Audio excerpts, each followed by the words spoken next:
Welcome to Forbidden Lore. Tonight, we are going to travel back through thousands of years of history, across burning deserts, ancient empires, forgotten laws, and whispered traditions that still shape the modern world. In cities buried beneath sand, archaeologists have uncovered something strange: stone tablets that speak of women who were ordered to cover their heads, not by religion, not by faith, but by law, long before Islam existed.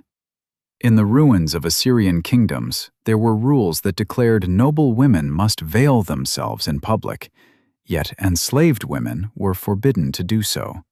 If they dared to cover their heads, they could be punished. Why would a simple piece of cloth carry such power? Centuries later, across the deserts of Arabia, travelers would describe women walking through storms of sand with fabric wrapped around their heads and faces, not for modesty, not for honor, but simply to survive the brutal wind of the desert. Then, something changed. In the 7th century, a new religion began to spread across Arabia. Within decades, it would transform tribes into empires and shape the lives of millions of people.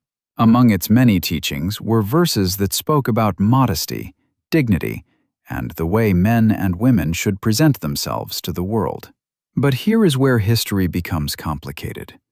Some believed the veil was a sacred command from God. Others believed it was simply the continuation of much older customs. And in the centuries that followed, the meaning of the veil would change again and again. In royal palaces, it became a symbol of honor. In crowded marketplaces, it became a mark of respectability. In some places, it became a personal expression of faith.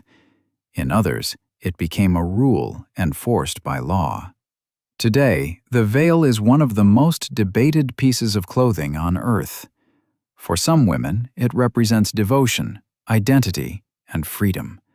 For others, it represents pressure, expectation, or control. So where did it really come from? Was it born from faith? From culture? From politics? Or from something far older than any religion that exists today? Tonight, on Forbidden Lore, we uncover the long and complicated history of the Islamic headscarf. A story that begins not in the mosques of Arabia, but in the laws of ancient empires. A story of queens, scholars, poets, merchants, and ordinary women whose lives were shaped by a single piece of cloth. And like many things in history, the truth is far more complex than the legends. So dim the lights, settle in, and journey with me through the forgotten history of the veil. Because to understand what it means today, we must first travel thousands of years into the past, back to a time before Islam, back to the first women who were ever told to cover their heads. Long before the word hijab existed, before the rise of Islam, before the desert cities of Arabia became the heart of a new faith, the lands of the Middle East were already filled with traditions about clothing, honor, and the quiet language of fabric. If we travel back more than 3,000 years, the world looks very different from the one we know today. Vast empires rise and fall along the rivers of Mesopotamia. Cities made of sun-baked brick stretch across the plains between the Tigris and the Euphrates. Markets echo with the voices of merchants selling copper tools, dyed wool, and rare spices carried from distant lands.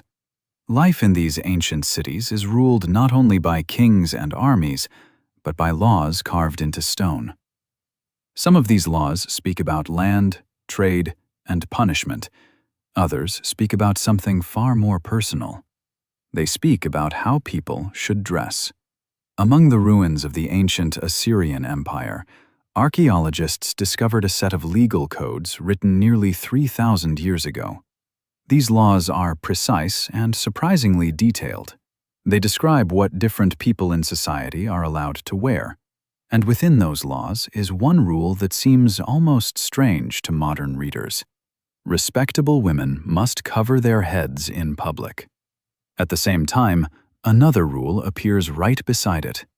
Enslaved women are forbidden to cover their heads. If an enslaved woman is caught wearing a veil, the punishment can be severe. To the people of the ancient world, clothing is not just protection from the weather, it is a symbol that announces a person's place in society.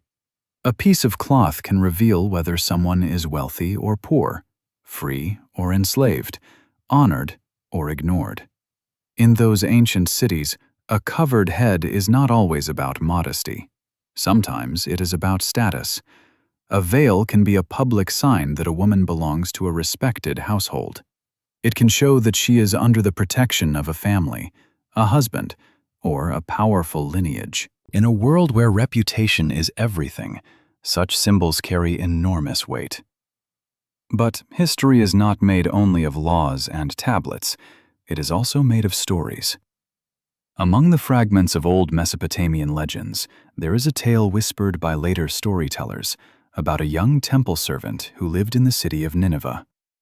According to the story, her name was Samira. She worked in the temple of a sky goddess whose statues towered above the city walls. Every morning, she swept the stone floors and carried bowls of incense to the altar. When the desert wind blew through the city gates, sand would swirl across the temple courtyard like pale smoke. Samira was not allowed to wear a veil. Temple servants, like many women of humble rank, walked through the streets with their heads uncovered. It was simply the rule of the city. One evening, as the story goes, a violent sandstorm rose from the western desert. The sky turned dark with dust. Merchants rushed to close their market stalls, while travelers hurried toward the city gates. Samira was sent outside the temple to bring in a basket of offerings that had been left in the courtyard. The wind struck her like a wall. Sand filled her eyes and mouth. She could barely see the steps beneath her feet. Desperate, she grabbed a long strip of cloth that had been hanging near the temple door. She wrapped it around her head and across her face so she could breathe. When the storm passed, the cloth was still wrapped around her hair. According to the legend, a passing noblewoman saw her standing there and became furious. How dare a servant wear the veil of a respectable woman? The story ends in many different ways, depending on who tells it. In one version, Samira is punished by the temple guards. In another version, the goddess herself appears in a dream to defend the girl. But whether the legend is true or not, it reflects something important about the ancient world. Clothing carried meaning. And the veil already existed long before the rise of Islam. Centuries passed. Empires changed. The Assyrians were eventually replaced by the Babylonians, and later by the Persians. Armies marched across the same dusty plains where caravans once traveled quietly between cities. Yet the idea of covering the head did not disappear. In the vast Persian Empire, which stretched from the mountains of Anatolia to the borders of India, royal courts developed elaborate customs surrounding clothing and appearance. Greek travelers who visited Persian cities wrote descriptions of noblewomen moving through palace corridors with attendants surrounding them. Their garments were long and layered. Their hair was often hidden beneath fine fabric. These travelers did not always understand the meaning behind what they saw. To outsiders, the customs of foreign cultures often appear mysterious. But inside those societies, the rules were familiar. A covered head could represent dignity. It could represent family honor. It could even represent privacy in a world where public life was dominated by men. Far from the palaces, ordinary people lived very different lives. Farmers worked the soil along the rivers. Shepherds guided flocks across dry hillsides. Merchants led camel caravans along trade routes that would later become part of the famous Silk Road. For many of these people, cloth served practical purposes long before it carried symbolic meaning. The sun in the Middle East can be relentless. During summer months, the sky becomes a white furnace that beats down on travelers for hours without mercy. Windstorms rise without warning, turning clear horizons into walls of swirling dust. In such conditions, wrapping cloth around the head becomes a simple matter of survival. Even today, desert travelers use long pieces of fabric to shield themselves from sun and sand. The cloth can be pulled across the face when the wind rises, or loosened when the air becomes still. These practical habits slowly blend with social customs over generations. Something that begins as protection from nature can later become a symbol of identity. Historians believe that many clothing traditions evolve in exactly this way. Climate shapes behavior, behavior becomes habit, habit eventually becomes culture. By the time the first centuries of the Common Era arrived, the Middle East was already a mosaic of traditions. The Roman Empire controlled lands along the Mediterranean coast. The Byzantine Empire ruled powerful cities such as Antioch and Jerusalem.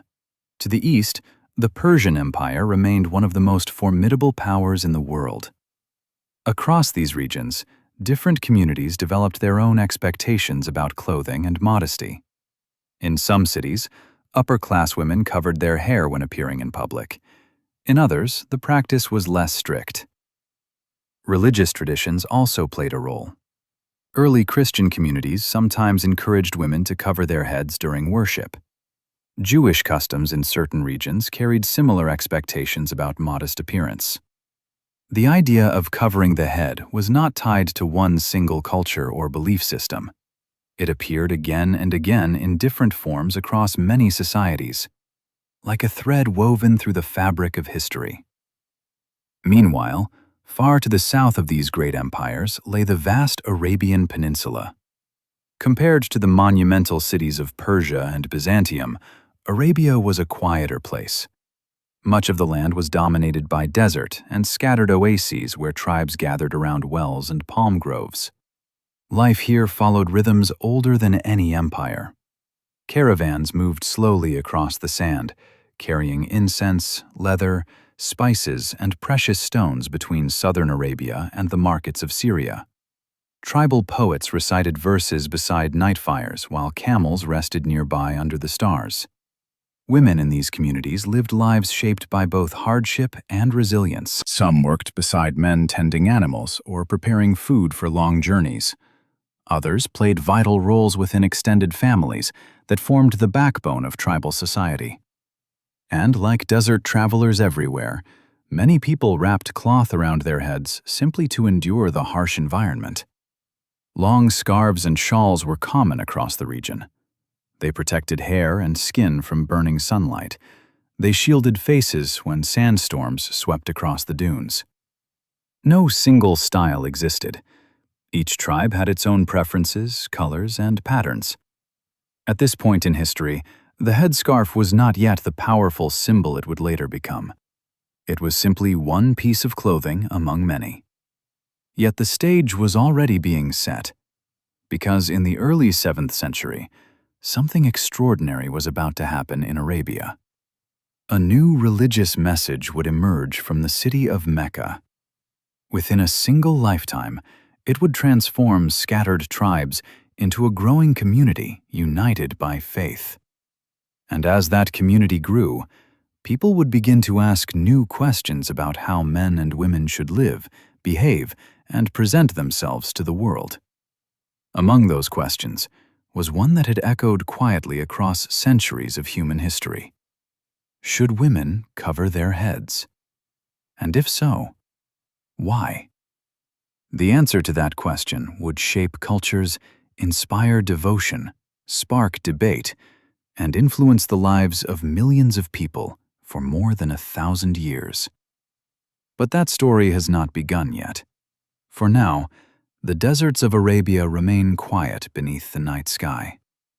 The caravans still travel ancient routes between distant cities, and the simple act of wrapping cloth around one's head remains just another ordinary detail of life in the ancient world. A detail that few people could have imagined would one day become one of the most discussed traditions on Earth. In the ancient world, power was often silent, but its rules were written everywhere. They were carved into stone monuments standing in temple courtyards. They were pressed into clay tablets by scribes whose hands smelled of wet earth. They were recited by judges in public squares, where crowds gathered to hear decisions that could shape the fate of families. Long before the rise of Islam, before the great mosques of the Middle East were built, the people of Mesopotamia lived under systems of law that governed nearly every detail of daily life. These laws described how merchants must trade, how debts must be repaid, and how crimes must be punished. But they also controlled things that might seem strangely personal to us today. They regulated clothing. To the people of ancient Assyria, clothing was more than decoration. It was a visible language. It told strangers who you were before you even spoke a word. A merchant's robe might show the wealth he had gained from distant trade routes. A soldier's armor displayed his loyalty to the king. Priests wore garments that separated them from ordinary citizens, reminding everyone that they served powers beyond the human world.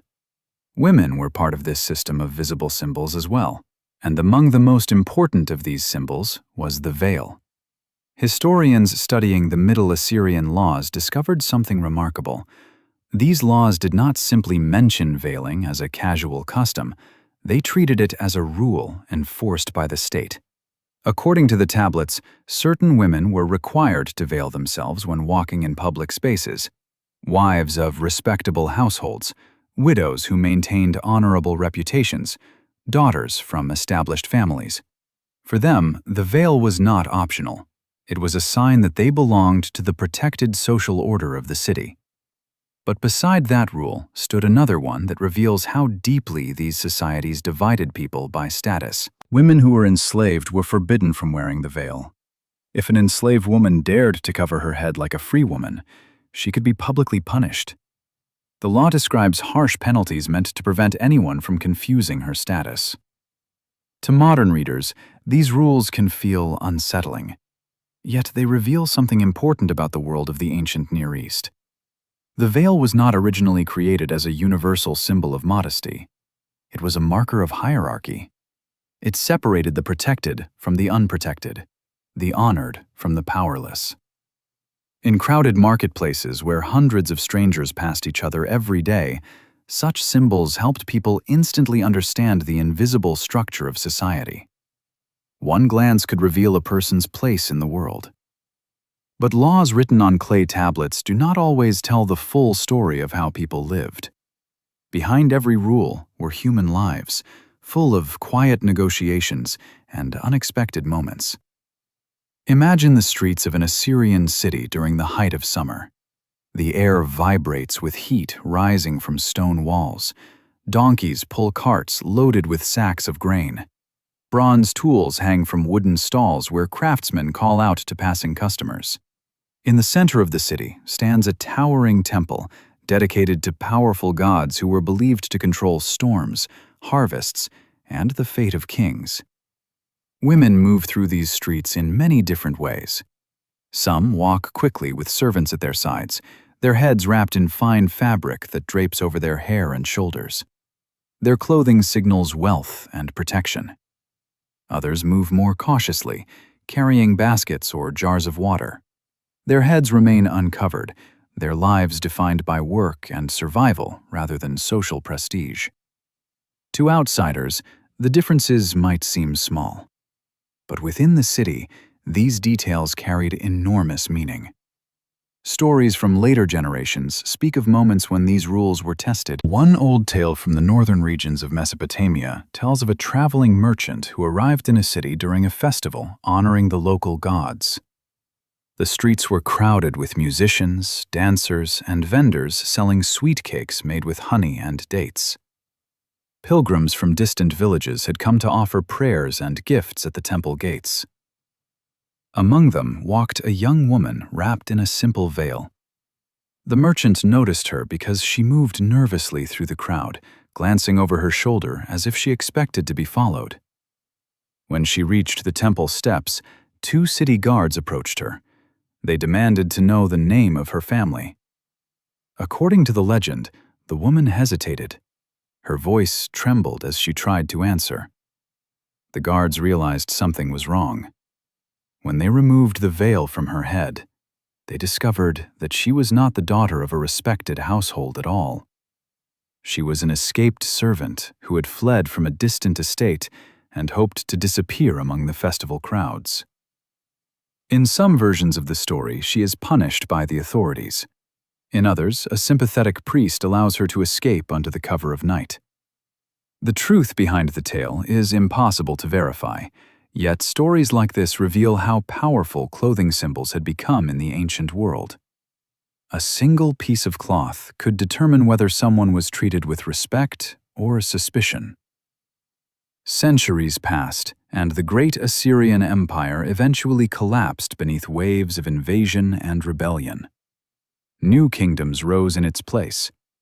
The Babylonians ruled the fertile lands along the Euphrates, building cities famous for their towering gates and hanging gardens that later travelers would describe with awe. Then came the Persians, whose empire stretched across an enormous territory that connected cultures from Egypt to the Indus Valley. With every new empire came new customs and variations of old traditions. Yet the concept of veiling never completely vanished. Among Persian elites, women often lived within carefully protected spaces of family life. When they appeared in public ceremonies or royal processions, their clothing emphasized dignity and distance from ordinary crowds. Greek historians who visited Persian courts sometimes wrote about these customs with fascination and confusion. They described noblewomen whose hair was hidden beneath layered garments and delicate fabrics. They wrote about attendants who walked beside them, ensuring that strangers did not approach too closely. From the outside, these practices seemed mysterious, but to the people living inside that culture, they were simply part of maintaining social order and family honor. It is important to remember that ancient societies rarely had a single explanation for their customs. Some people believed certain practices pleased the gods. Others followed them because their ancestors had done the same. Still others obeyed because breaking tradition could lead to shame or punishment. Cultural habits often grow slowly over centuries until their origins become almost impossible to trace. The veil was one such habit. It had appeared in legal codes, royal courts, and everyday life across different civilizations. Its meaning changed depending on time and place. Sometimes it symbolized prestige, sometimes protection, sometimes control. Yet in many regions, it remained limited to particular classes or social environments. It was not yet a universal expectation for all women. Far to the south, beyond the reach of these empires, the Arabian Peninsula continued to follow its own rhythm of life. Here, the desert shaped nearly everything. Tribes traveled across vast landscapes where survival depended on cooperation and resilience. The climate was harsh, but the night skies were filled with stars so bright they seemed almost close enough to touch. Clothing in Arabia reflected this environment. Loose garments allowed air to move across the skin. Long cloths could be wrapped around the head to shield travelers from sun and sand. These practical solutions were shared by men and women alike.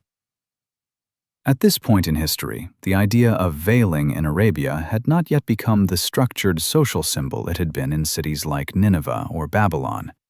Instead, it was part of a broader tradition of desert clothing that helped people survive the landscape around them. But history rarely moves in straight lines. Cultural ideas travel the same roads as merchants and armies. They move slowly across regions, carried by trade, migration, and conversation. Caravans traveling between Persia, Syria, and Arabia did not transport only goods. They carried stories. They carried customs. They carried small habits that could eventually grow into powerful traditions. By the early 7th century, the Arabian world stood quietly at the edge of a transformation that few people could have predicted. A spiritual message was beginning to spread through the trading city of Mecca. It called for moral reform, social justice, and devotion to a single God. Within a few decades, this message would unite tribes that had spent generations competing with one another. It would reshape laws, identities, and cultural expectations across a rapidly expanding civilization. And somewhere within those changes, older traditions surrounding modesty, honor, and clothing would begin to take on new meaning. The veil, which had once marked social rank in ancient empires, would soon enter a very different chapter of history.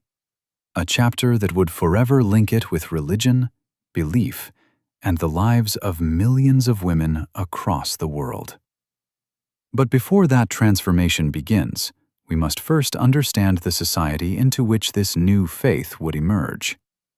For the deserts of Arabia were about to become the center of a story that would change the course of history. Long before Arabia became the center of a new religion, the peninsula lived by rhythms far older than any empire. To outsiders, it was often described as an empty land, a vast wilderness of sand and stone stretching between powerful civilizations. To the north stood the cities of Byzantium and Persia. To the west lay the trade routes of Egypt and the Mediterranean. To the east were the wealthy ports that connected merchants to India and beyond. But Arabia itself was not empty. It was alive with movement. Caravans crossed the deserts like slow rivers of camels. Tribes followed seasonal paths between wells and grazing lands. Markets appeared and disappeared with the changing months. Poetry traveled from campfire to campfire, carried by memory instead of books. This was a world where survival depended on cooperation, loyalty, and reputation.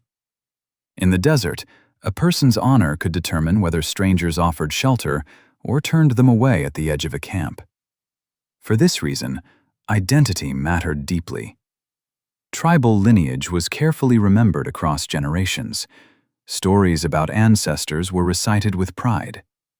Every family belonged to a larger network of alliances and rivalries that shaped daily life.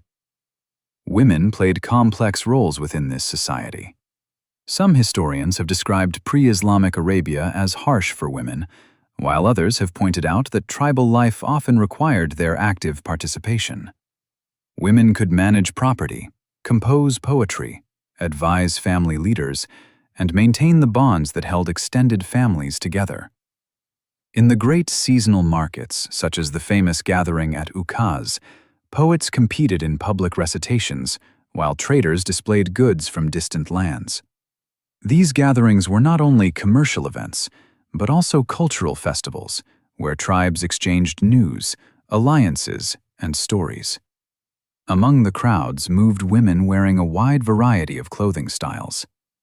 Some wrapped long shawls loosely around their shoulders. Others wore head coverings when traveling through dusty terrain. In many cases, these garments were chosen for practical reasons, rather than strict social rules. The Arabian climate demanded adaptation. During the daytime, the sun burned across the open land with relentless intensity. Travelers crossing long distances often wrapped cloth around their heads to protect their skin from heat and wind. When desert storms rose suddenly on the horizon, blowing sand could blind anyone caught in the open. A simple scarf pulled across the face could mean the difference between safety and injury. Men used such coverings frequently, especially when riding camels across long routes. Women used them as well, though the style and purpose varied from tribe to tribe. Unlike the strict legal codes of Assyria or Babylon, Arabian society did not impose a single, universal rule about veiling. Instead, there existed a wide spectrum of customs, shaped by geography, tribe, and personal choice. In some communities, women covered their hair more frequently when appearing before strangers. In others, the practice was far less formal. Travelers who later wrote about Arabia described scenes that reflected this diversity.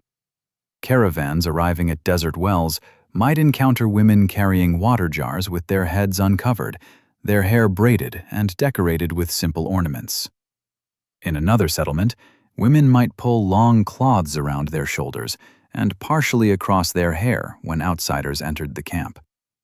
None of these habits were uniform across the entire peninsula. Arabia was not a single culture, but a mosaic of many small societies connected by trade and language.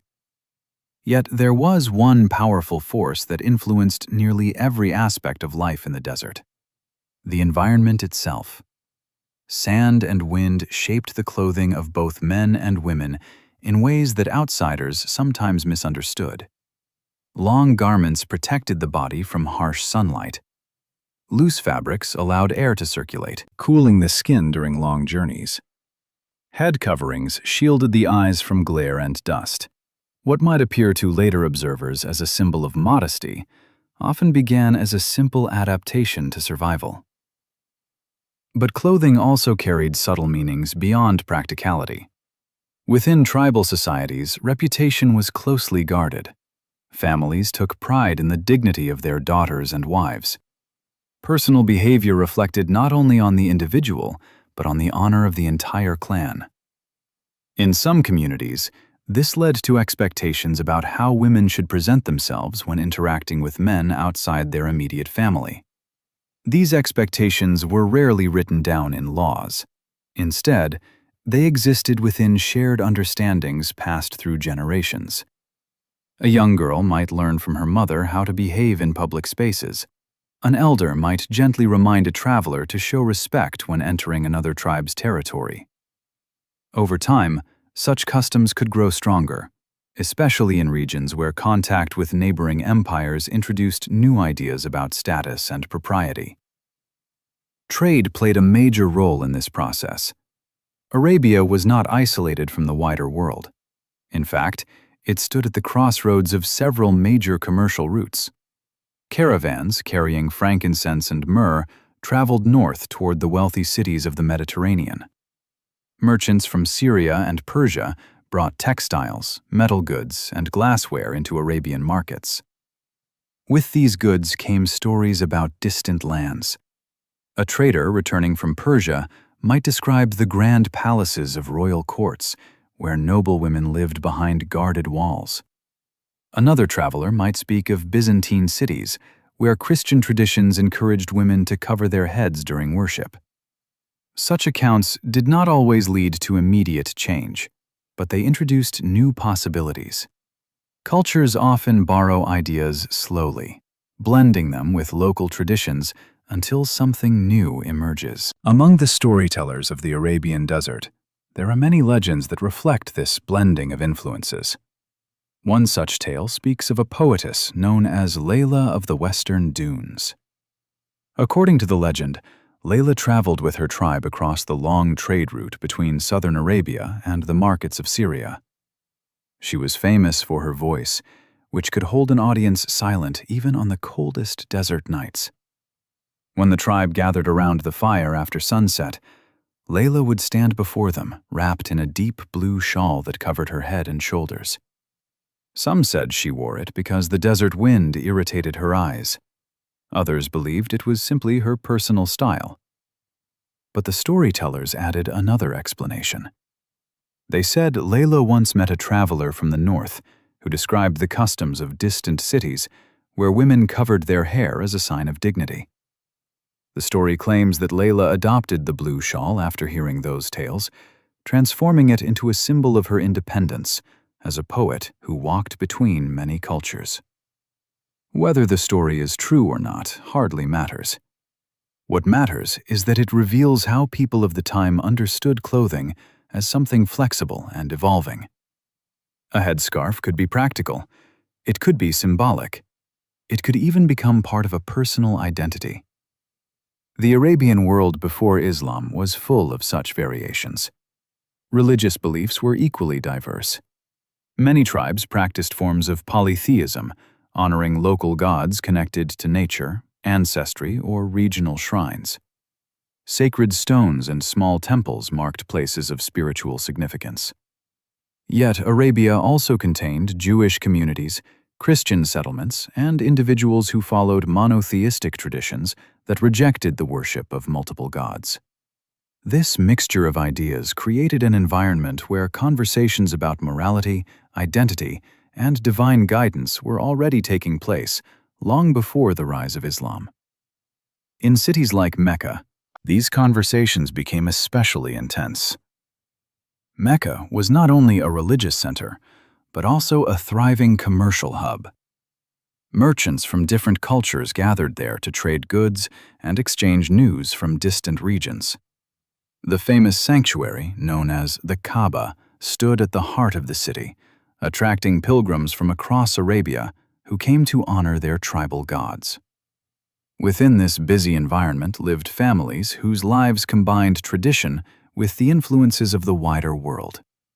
Clothing in Mecca reflected this blend. Local styles, shaped by desert life, existed alongside fabrics imported from Persia, Yemen, and the Levant. Wealthier families could afford fine materials, while ordinary people relied on simpler garments suited to the climate. Head coverings appeared in many forms, but they were not yet tied to a single religious meaning. Instead, they existed as part of the broader cultural landscape of Arabia, a landscape that was about to change. In the early 7th century, within the busy streets of Mecca, a man began to share a message that would challenge long-established traditions. He spoke about a single God who had created the universe. He called for justice, compassion, and moral responsibility within society. His words spread slowly at first, carried by conversations among family members and close companions. But over time, they would grow into a movement that reshaped the spiritual and social foundations of Arabia. And as that new community began to form, questions about behavior, morality, and identity would become central to its development. How should believers treat one another? How should they organize their families and communities? And how should men and women present themselves in public life? Among those questions was one that had echoed quietly across centuries of human history. What does it mean to cover one's head? Soon, within the growing Muslim community, this question would take on new significance, not as a law of ancient empires, not as a simple response to desert wind, but as part of a conversation about faith, dignity, and the values of a new religious tradition that was beginning to reshape the world. In the early years of the 7th century, the city of Mecca stood at the center of a world that was quietly changing. Caravans still arrived from distant regions carrying leather, incense, spices, and fine fabrics. Merchants negotiated beneath shaded market stalls, while travelers shared stories gathered from the far edges of the known world. The Kaaba remained the spiritual heart of the city. Pilgrims from many tribes journeyed across the desert to visit the sacred sanctuary. Around it stood numerous idols representing the gods honored by different communities across Arabia. For generations, this arrangement had maintained a delicate balance among the tribes. Religion, commerce, and tradition were intertwined within the daily rhythm of life. But within this familiar world, something new had begun to unfold. A man named Muhammad, known among his people as a trustworthy merchant, had started sharing a message that would gradually transform the spiritual landscape of Arabia. According to Islamic tradition, Muhammad received revelations through the angel Gabriel while meditating in a cave outside the city. These revelations formed the foundation of what would later become the Quran, the central sacred text of Islam. At first, the message spread quietly among close family members and trusted companions. It spoke of a single God who had created all things and who demanded justice, compassion, and humility from humanity. The message challenged many existing customs of Arabian society. It criticized exploitation of the poor. It warned against corruption among powerful elites. It called for fairness in trade and kindness toward the vulnerable. For some listeners, these teachings felt deeply compelling. For others, they seemed disruptive to the social order that had long governed Mecca. In those early years, the new community of believers remained small, yet it gradually grew as more people began to accept the message of monotheism. Within this emerging group, questions about daily life naturally arose. What did it mean to follow the guidance of the new revelations? How should believers treat one another? How should families organize themselves in a society that was slowly transforming? Among these questions were discussions about modesty and behavior between men and women. In many ways, these conversations were not entirely new. As we have already seen, ideas about modest dress and social boundaries had existed across the Middle East for centuries. Jewish and Christian communities had their own traditions about appropriate clothing during worship and public life. But within the Muslim community, these ideas began to take on a distinct spiritual meaning connected to the new faith. The Quran contains verses that encourage both men and women to behave modestly and respectfully in their interactions with others. One passage advises believing men and women to lower their gaze and guard their modesty. Another passage speaks about women drawing their garments around themselves in a way that would allow them to be recognized as respectable members of the community and avoid harassment. To understand these verses fully, historians emphasize the importance of their historical context. Medina, the city where the Muslim community eventually settled after leaving Mecca, was a growing urban environment with people from many different tribes and backgrounds. As the community expanded, maintaining social harmony became increasingly important. Clothing and behavior often served as visible signals of belonging. For women in particular, certain garments helped distinguish free members of the Muslim community from enslaved individuals who lived under very different social conditions. This distinction was not unique to early Islam. Similar patterns had existed in older civilizations where clothing indicated social status and identity. What was new was the way these customs were woven into a broader framework of religious values.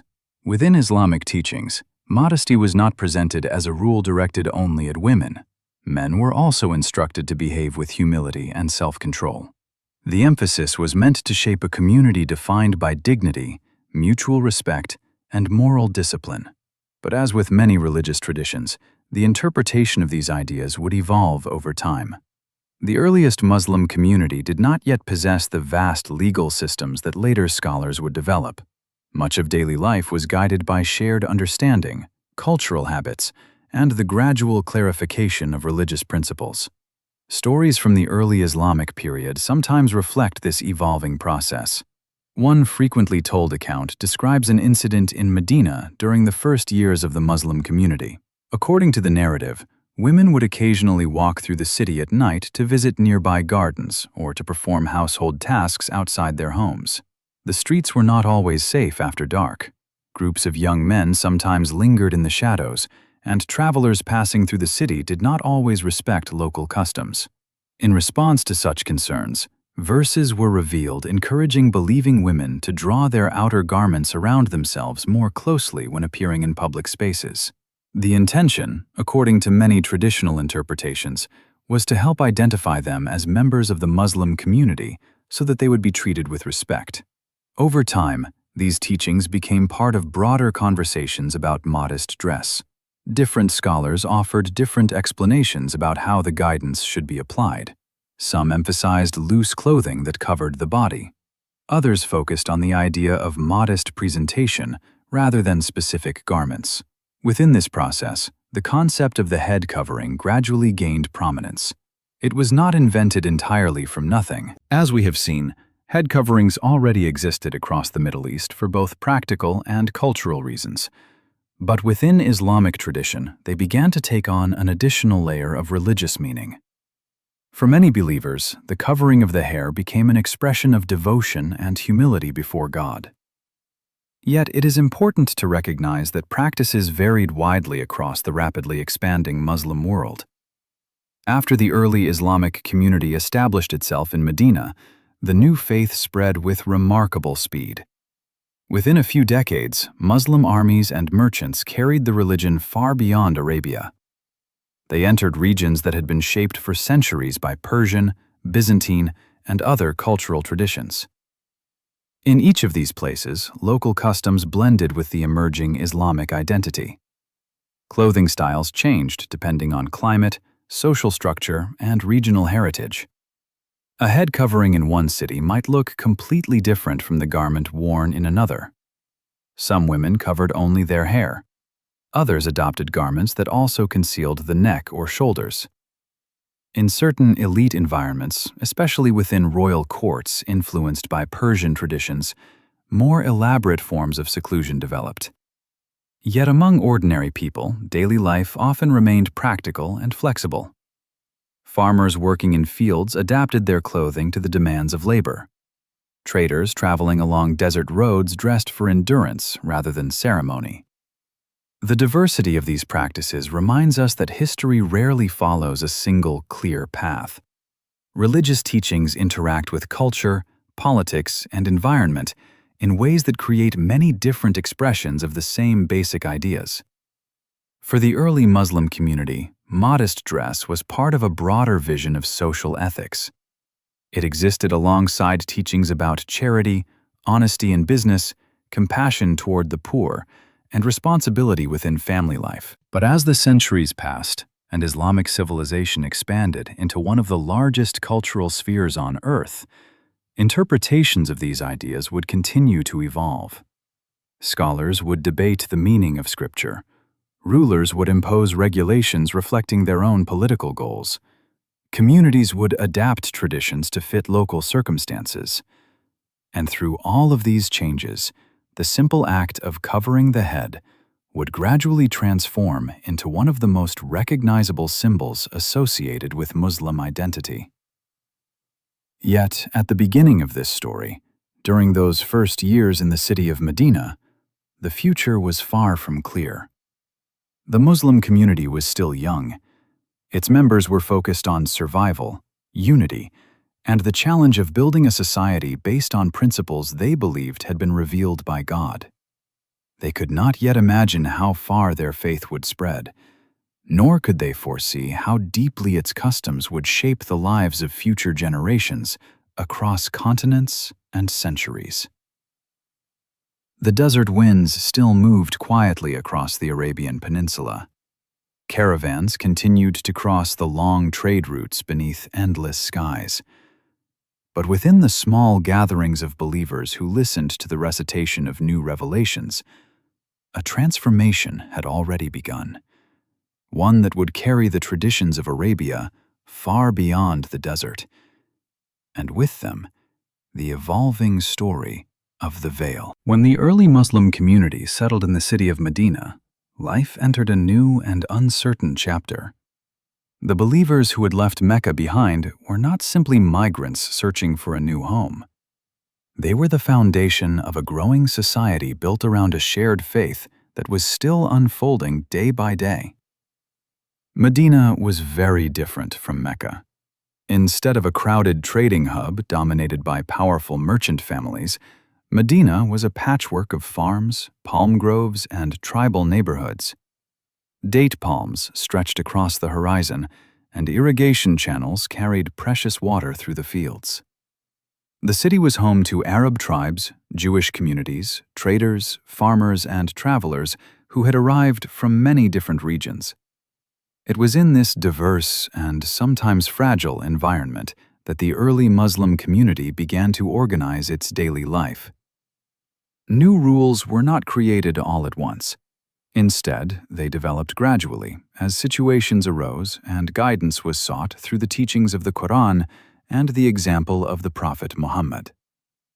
Within this community, women were not silent figures hidden at the edges of society. Historical sources show that many of them participated actively in the life of the new Muslim society. Some were merchants. Some were teachers who transmitted knowledge of religious teachings. Others helped care for the wounded during conflicts that threatened the young community. Their lives were shaped by both faith and the realities of the world around them. Among the most well-known women of the early Islamic period was Khadija, the first wife of Muhammad. Long before the revelations began, Khadija had been a successful merchant in Mecca. Her caravans traveled across trade routes that connected Arabia with Syria and beyond. Even after the rise of Islam, her story remained an important example within the Muslim tradition. She represented independence, intelligence, and loyalty during the earliest and most difficult years of the new faith. After Khadija's death, other women also played influential roles in the developing Muslim community. Aisha, one of the wives of Muhammad, later became known as an important transmitter of knowledge. Many sayings and stories about the early days of Islam were preserved through her memory and teaching. Other women, such as Salama, were respected for their wisdom and advice during critical moments in the community's history. These women lived in a world where clothing and modesty were becoming part of a larger conversation about identity. As the Muslim community grew, its members were increasingly recognized by outsiders as followers of a distinct faith. This recognition sometimes brought respect, but it could also bring tension. Medina was not isolated from conflict. Tribal rivalries and political struggles were common throughout the region. In such an environment, visible signs of belonging carried real importance. Clothing could communicate loyalty to a community just as clearly as words. The Quran addressed questions about modest behavior in several passages that encouraged both men and women to act with dignity and restraint. One verse advises believing women to draw their khimar, a type of head covering or shawl that was already worn in Arabia, over their chest. The wording suggests that the garment itself already existed as part of local dress. The instruction focused on how it should be worn rather than introducing an entirely new item of clothing. For many historians, this detail is important. It shows that early Islamic teachings often adapted existing cultural practices rather than replacing them completely. Women in Arabia had long used scarves or shawls in various ways. The new guidance encouraged them to wear these garments in a manner that emphasized modesty within the framework of Islamic values. But historical records also show that practices were not instantly uniform. The Muslim community included people from different tribes and backgrounds, each bringing their own customs and expectations. Some women adopted new habits quickly. Others continued wearing clothing in ways that had been familiar for generations. The process of cultural change rarely happens overnight. Instead, it unfolds through daily choices made by individuals within the broader flow of society. One story, preserved in early Islamic traditions, describes how women responded to the revelation of verses encouraging modest dress. According to the narrative, when these verses were recited in Medina, many women took pieces of cloth they already owned and adjusted them to follow the guidance they had heard. They did not travel to markets to buy new garments or adopt elaborate styles. They simply used what was available. The image offered by the story is quiet and practical. Ordinary women standing in courtyards or small homes, listening to newly revealed words and considering how to apply them to the routines of everyday life. Moments like these remind us that history is shaped not only by great leaders or dramatic events, but also by countless personal decisions made in ordinary places. Another aspect of early Islamic society that influenced clothing customs was the concept of privacy within the home. As the Muslim community developed clearer social boundaries, the household became an important space where family life unfolded away from public view. Visitors were expected to respect certain etiquettes when entering another person's home. Women often adjusted their clothing depending on whether they were among close relatives or interacting with unrelated men. These distinctions existed in many cultures across the ancient world. Islamic teachings formalized some of these expectations by emphasizing respect for personal space and family dignity. Yet, it is important to remember that the early Muslim community was relatively small. Life in Medina did not resemble the vast imperial cities that later Muslim dynasties would rule. Most people lived modestly. Homes were built from simple materials. Streets were narrow and unpaved. Palm groves surrounded the settlement, and agricultural work remained central to survival. Women carried water from wells, prepared food, cared for children, and sometimes assisted in tasks that supported the wider community. During times of conflict, they even accompanied defensive efforts, providing aid to those who had been injured. Within this environment, clothing had to balance spiritual ideals with practical needs. A woman working in a date grove could not wear garments so restrictive that they prevented her from climbing ladders or carrying baskets. A traveler crossing the desert needed fabrics that protected against sun and wind. The simplicity of early Muslim clothing reflected these realities. Loose garments covered the body while allowing freedom of movement. Head coverings could be adjusted depending on the situation, pulled tighter when traveling through dust storms, or loosened when relaxing among family. But as the Muslim community continued to grow, its circumstances began to change.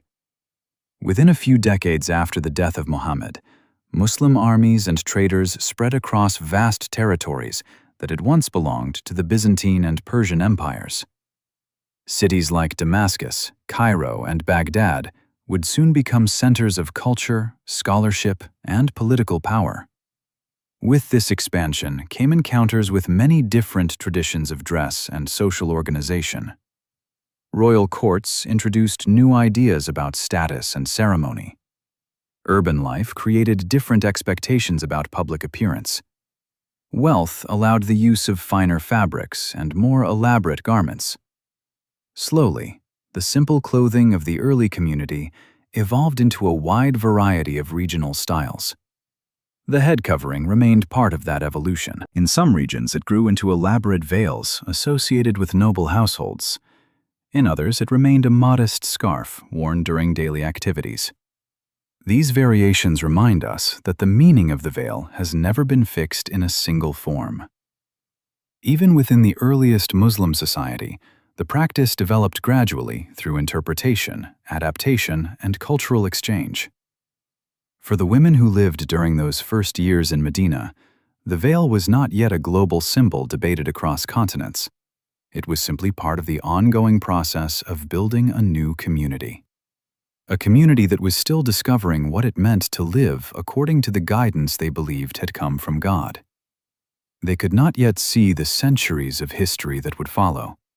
They could not know that their everyday choices about clothing would one day become subjects of worldwide discussion. But their lives formed the beginning of a tradition that would travel far beyond the small city surrounded by palm groves. A tradition that would grow, change, and sometimes be misunderstood as it moved across empires and generations. And as the Muslim world expanded, the story of the veil would enter a new and far more complex chapter. Within a single generation after the death of the Prophet Muhammad, the world around the Arabian Peninsula began to transform at an astonishing speed. Armies that once defended a small community in Medina now marched far beyond the deserts of Arabia. Muslim forces moved north into the lands of the Byzantine Empire and east into territories that had belonged to the mighty Persian Empire. Cities that had stood under imperial rule for centuries suddenly found themselves part of a new and expanding civilization. Damascus, Jerusalem, Alexandria, and eventually Baghdad would become important centers of the Islamic world. Each of these cities carried with it centuries of culture, tradition, and social habits that had developed long before the arrival of Islam. When cultures meet, they rarely replace one another completely. Instead, they blend. Old customs survive inside new systems. Traditions shift slowly, absorbing influences from many directions, until something entirely new emerges. The story of the veil followed this same path. In Arabia, as we have seen, head coverings already existed in practical forms shaped by desert life. They protected against wind, sun, and dust. They were worn by both men and women in various styles, depending on the tribe and the situation. But the lands now entering the Islamic world had their own long histories with veiling. In the former territories of the Byzantine Empire, many Christian women covered their heads during religious life, and sometimes in public spaces. Paintings and mosaics from that era often depict women with fabric draped over their hair and shoulders. These coverings were connected to ideas about modesty, humility, and respect within Christian tradition.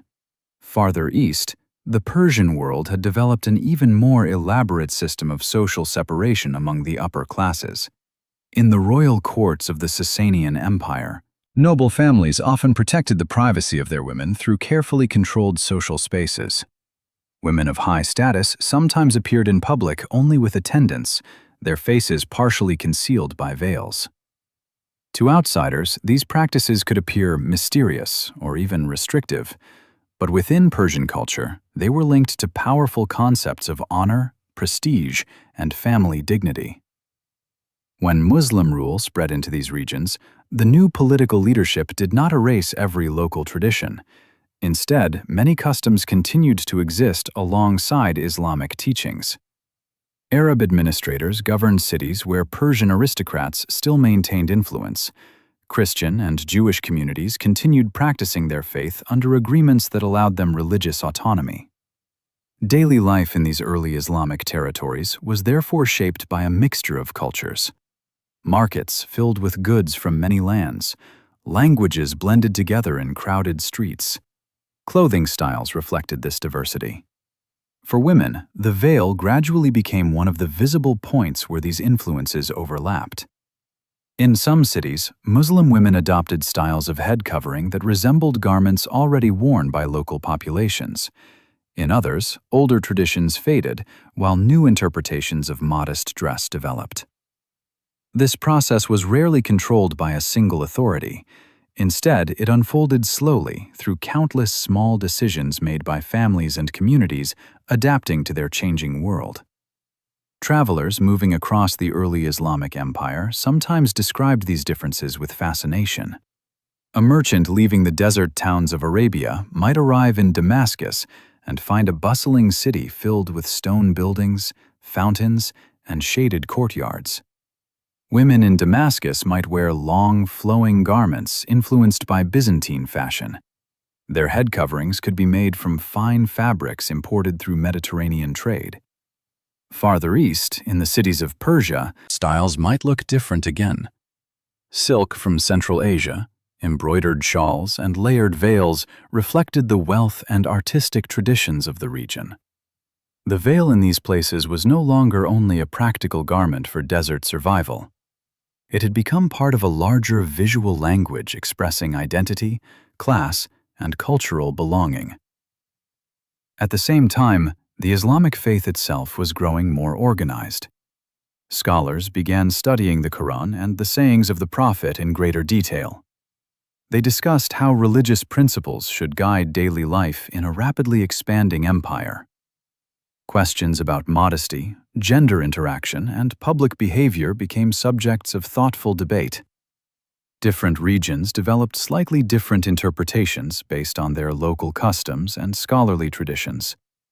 Some scholars emphasized the importance of covering the hair as a sign of modesty and obedience to religious guidance. Others focused more broadly on the concept of modest conduct rather than specifying exact clothing styles. In practice, most communities balanced these ideas with the realities of their environment. Climate continued to shape clothing choices. Social class influenced access to expensive fabrics. Urban life created different expectations than rural villages. The diversity of the early Islamic world meant that the veil did not look the same everywhere. Yet, over time, it began to gain a stronger association with Muslim identity. Part of this shift came from the simple fact that Islam was now the cultural center of a vast territory. As the empire stabilized under the Umayyad and later the Abbasid dynasties, cities like Damascus and Baghdad became centers of learning, art, and government. These cities attracted scholars, poets, scientists, and travelers from across the known world. In such cosmopolitan environments, clothing often served as a quick way to recognize someone's cultural or religious background. Just as certain garments identified Christian monks or Jewish scholars, modest head coverings began to be associated with Muslim women. But it is important to understand that this association did not always mean the same thing in every place. In wealthy households, veils could become elaborate symbols of status. Fine silk fabrics, embroidered edges, and carefully layered garments demonstrated the prosperity of a family. Servants might accompany women when they left the household, reflecting traditions that had deep roots in Persian and Byzantine aristocratic culture. Among ordinary families, the practice remained simpler. A scarf or shawl might be wrapped around the head when leaving the home or visiting the market. At other times, it might be loosened or removed when among relatives and trusted friends. The veil existed within a complex social landscape where religion, culture, and daily practicality constantly interacted. Stories from the early Abbasid period capture glimpses of this diverse world. One tale speaks of a young scholar arriving in Baghdad during the city's rise as a center of knowledge. The scholar had traveled for months across desert roads to study with famous teachers who gathered in the capital. As he entered the crowded markets of Baghdad, he was amazed by the variety of people moving through the streets. Merchants from India displayed bright fabrics unlike anything he had seen before. Persian craftsmen sold delicate metalwork. Greek physicians discussed philosophy with Arab translators who were preserving ancient texts. Among the crowds were women dressed in many different ways. Some wore light shawls loosely draped across their hair. Others covered themselves more completely with layered veils that reflected the customs of wealthy households. The scholar later wrote that the city seemed like a meeting place of the entire world. And in many ways, it was. Baghdad during the Abbasid era became one of the most advanced intellectual centers on earth. Libraries collected knowledge from Greek, Persian, Indian, and Arab sources. Scholars translated works of mathematics, astronomy, medicine, and philosophy into Arabic. Within this vibrant cultural exchange, social customs also continued evolving. The veil was part of that evolution.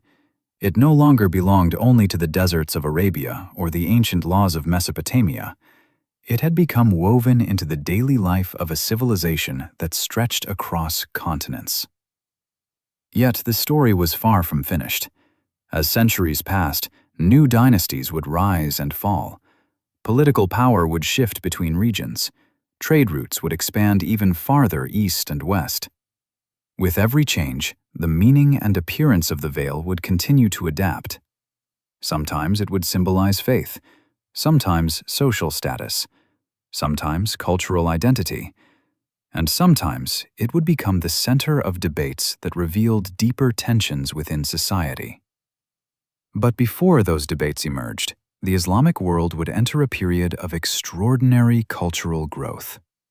A time when cities glittered with knowledge, art, and ambition. A time when scholars filled libraries late into the night and merchants crossed continents carrying silk, spices, and stories. It was during this golden age that the veil would become firmly rooted in the social fabric of Islamic civilization.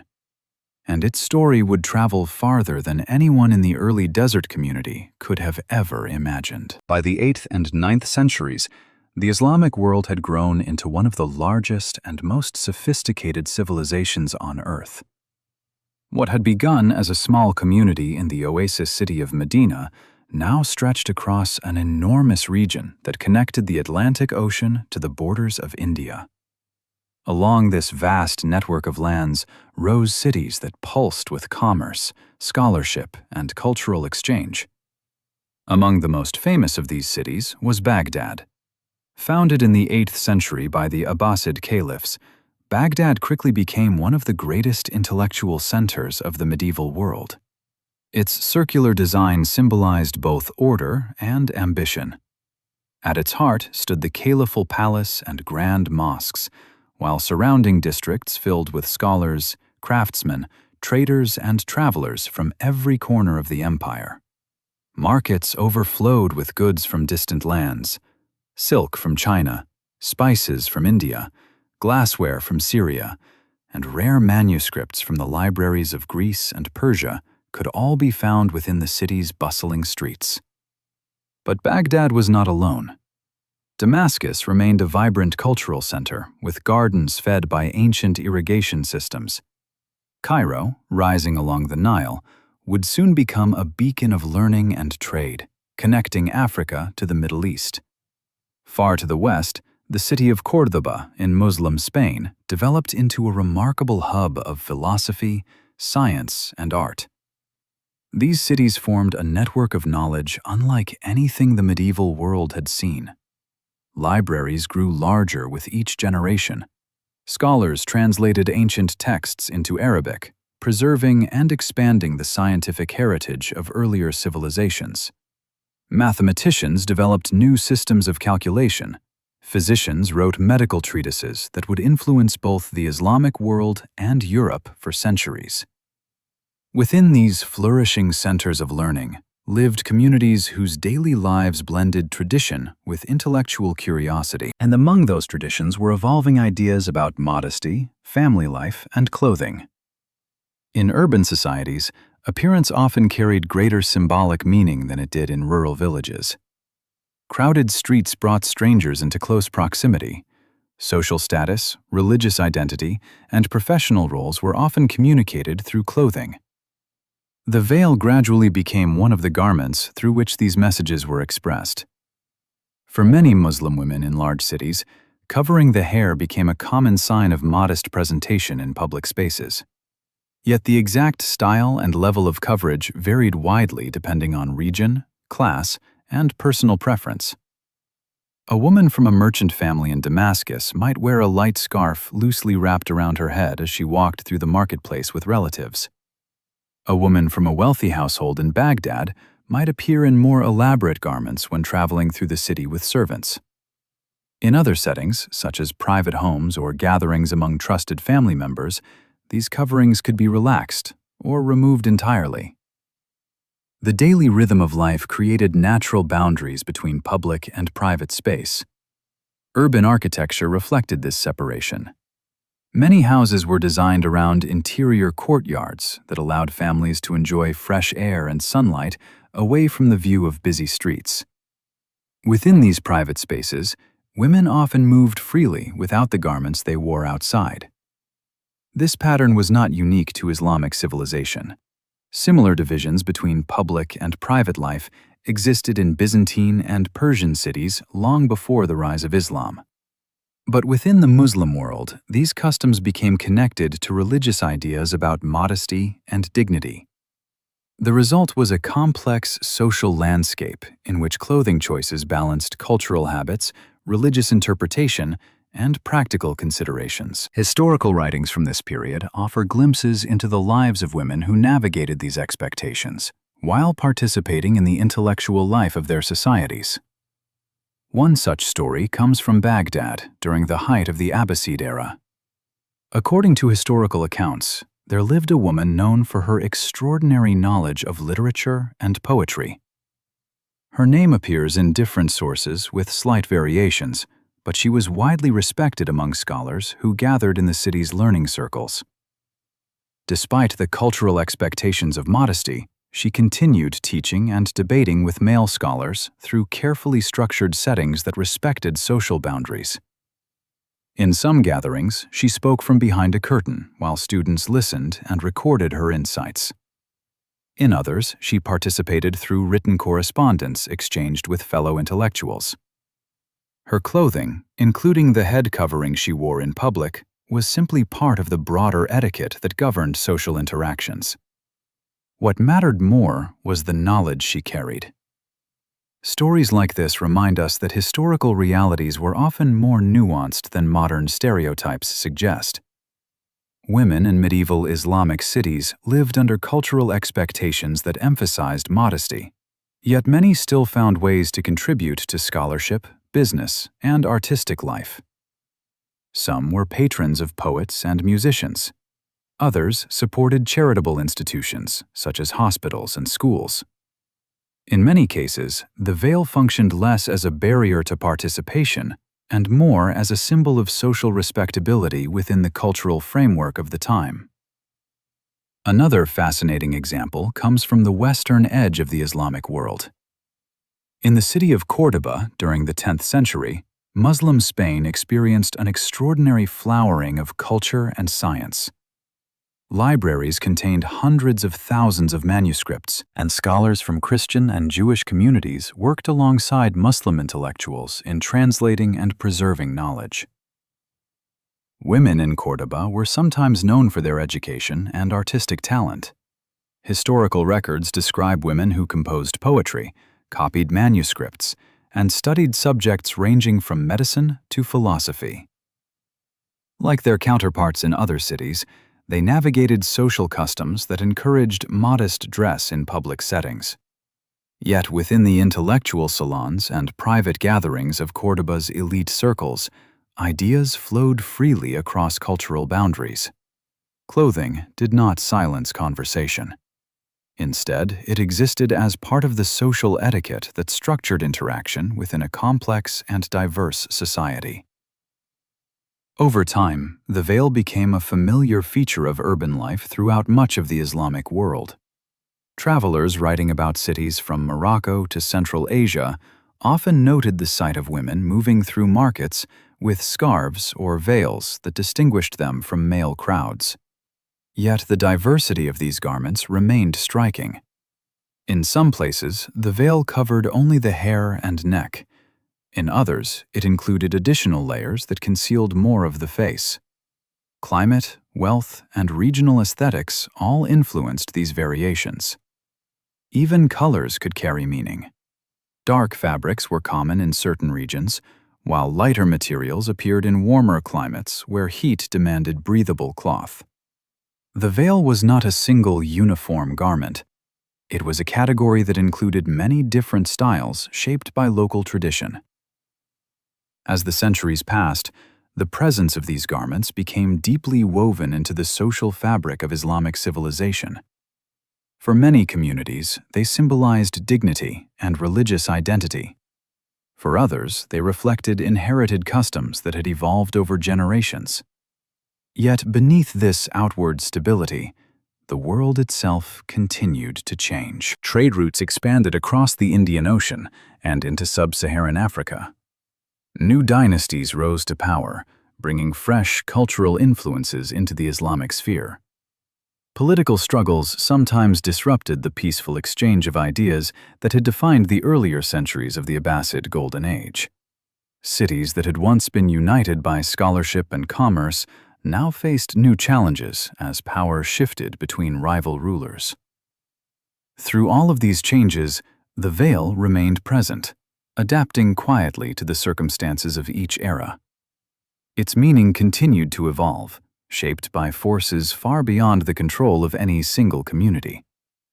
And as the medieval world gradually moved toward a new age of empires, the story of the veil would once again intersect with political power, royal courts, and the complex dynamics of authority.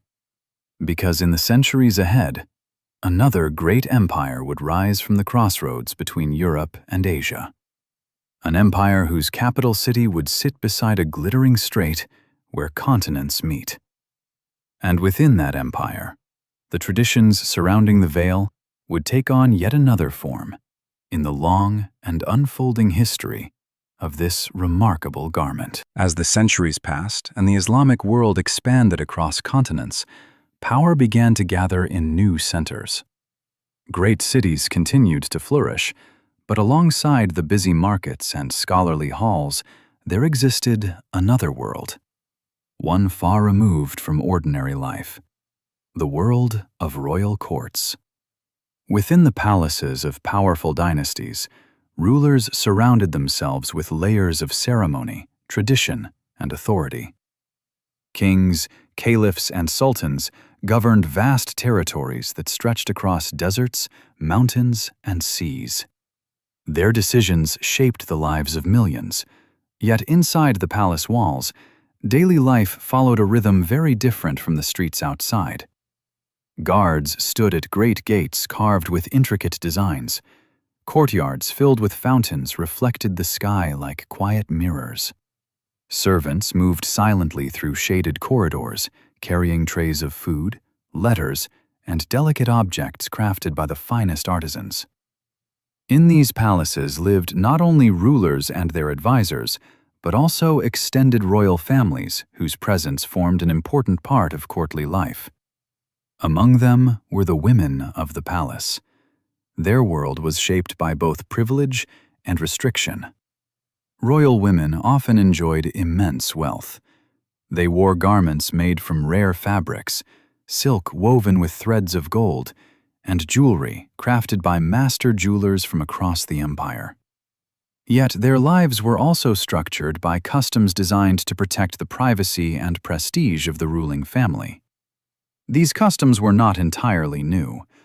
Long before the rise of Islamic dynasties, Persian and Byzantine courts had developed elaborate traditions surrounding the seclusion of noble women. Within these earlier empires, the idea of separating elite women from public spaces was often connected to concepts of honor and family reputation. When Islamic dynasties such as the Abbasids inherited the territories of the Persian world, many elements of these courtly traditions continued to exist. Over time, they blended with Islamic social values, creating a complex system of etiquette within royal households. In these environments, the veil often carried a different meaning than it did in ordinary society. For palace women, covering the head or face could symbolize status as much as modesty. A veil might signal that a woman belonged to the highest levels of society, someone whose presence was too valuable or prestigious to be exposed freely to the outside world. Behind the palace walls, life was not simply quiet isolation. Royal women sometimes played powerful roles in politics, diplomacy, and cultural patronage. Historical records describe queens and mothers of caliphs who advised rulers, funded charitable institutions, and influenced important decisions within the court. Some became famous for their intelligence and leadership. One of the most remarkable examples appears in the history of the Abbasid Caliphate. During the 9th century, a woman known as Zubaydah, the wife of the Caliph Harun al-Rashid, gained widespread respect for her generosity and vision. Although she lived within the protected environment of the royal court, her influence reached far beyond the palace. Zubaydah is remembered for sponsoring one of the most ambitious engineering projects of the medieval Islamic world. She funded the construction of wells, reservoirs, and canals along the pilgrimage route connecting Iraq to the holy city of Mecca. These water stations helped travelers survive the long and dangerous desert journey. For countless pilgrims crossing the scorching Arabian landscape, the wells built under her patronage became lifelines of survival. Yet, despite her immense influence, Zubaydah herself rarely appeared in public. Like many elite women of the time, she remained within the inner quarters of the palace, communicating with officials and servants through carefully organized channels. Her clothing, including the veil she wore when interacting with outsiders, symbolized both her modesty and her elevated status. Stories from this era sometimes describe the mysterious atmosphere surrounding royal households. Travelers and ambassadors who visited the courts of powerful rulers often caught only brief glimpses of palace life. They might pass through ornate halls filled with guards and servants, aware that behind elaborately carved doors existed private chambers where members of the royal family lived far from the gaze of strangers. Within these hidden spaces, the daily routines of palace women unfolded. Some spent their time studying poetry, music, and literature. Others oversaw the management of large households, directing servants responsible for cooking, cleaning, and maintaining the complex rhythms of palace life.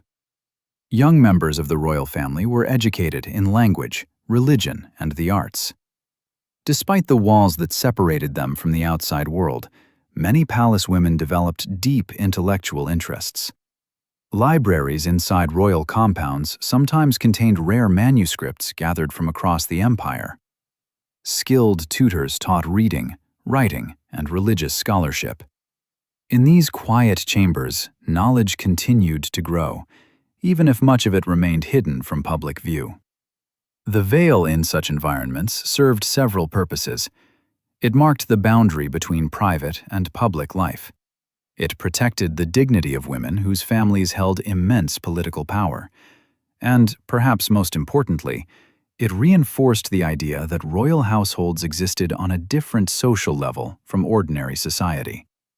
But beyond the palace walls, life followed a far less controlled pattern.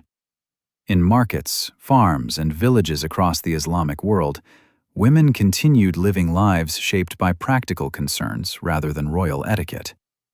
A farmer's wife tending crops outside Damascus did not live under the same customs as a princess inside Baghdad's palaces. A merchant's daughter in Cairo might wear a modest headscarf while helping her family in the market, yet her daily routine involved constant interaction with the busy life of the city. This contrast between palace life and ordinary society often created misunderstandings among outside observers. Foreign travelers sometimes saw the veiled women of royal courts and assumed that the same level of seclusion existed everywhere. In reality, the experiences of women across the Islamic world were far more diverse. Culture, class, geography, and personal circumstances shaped each community differently. Still, the image of the veiled palace woman captured the imagination of storytellers and travelers alike. Tales from the medieval Middle East often describe mysterious figures moving through palace gardens beneath moonlight, their faces hidden behind delicate fabric. These stories, though sometimes exaggerated, reflect how deeply the veil had become associated with both elegance and secrecy in the popular imagination. As the centuries continued to unfold, new powers began rising across the Islamic world. Dynasties rose and fell in Persia, Central Asia, and North Africa. Trade networks expanded into regions that earlier generations could barely imagine. And slowly, a new empire began to emerge at the crossroads between Europe and Asia.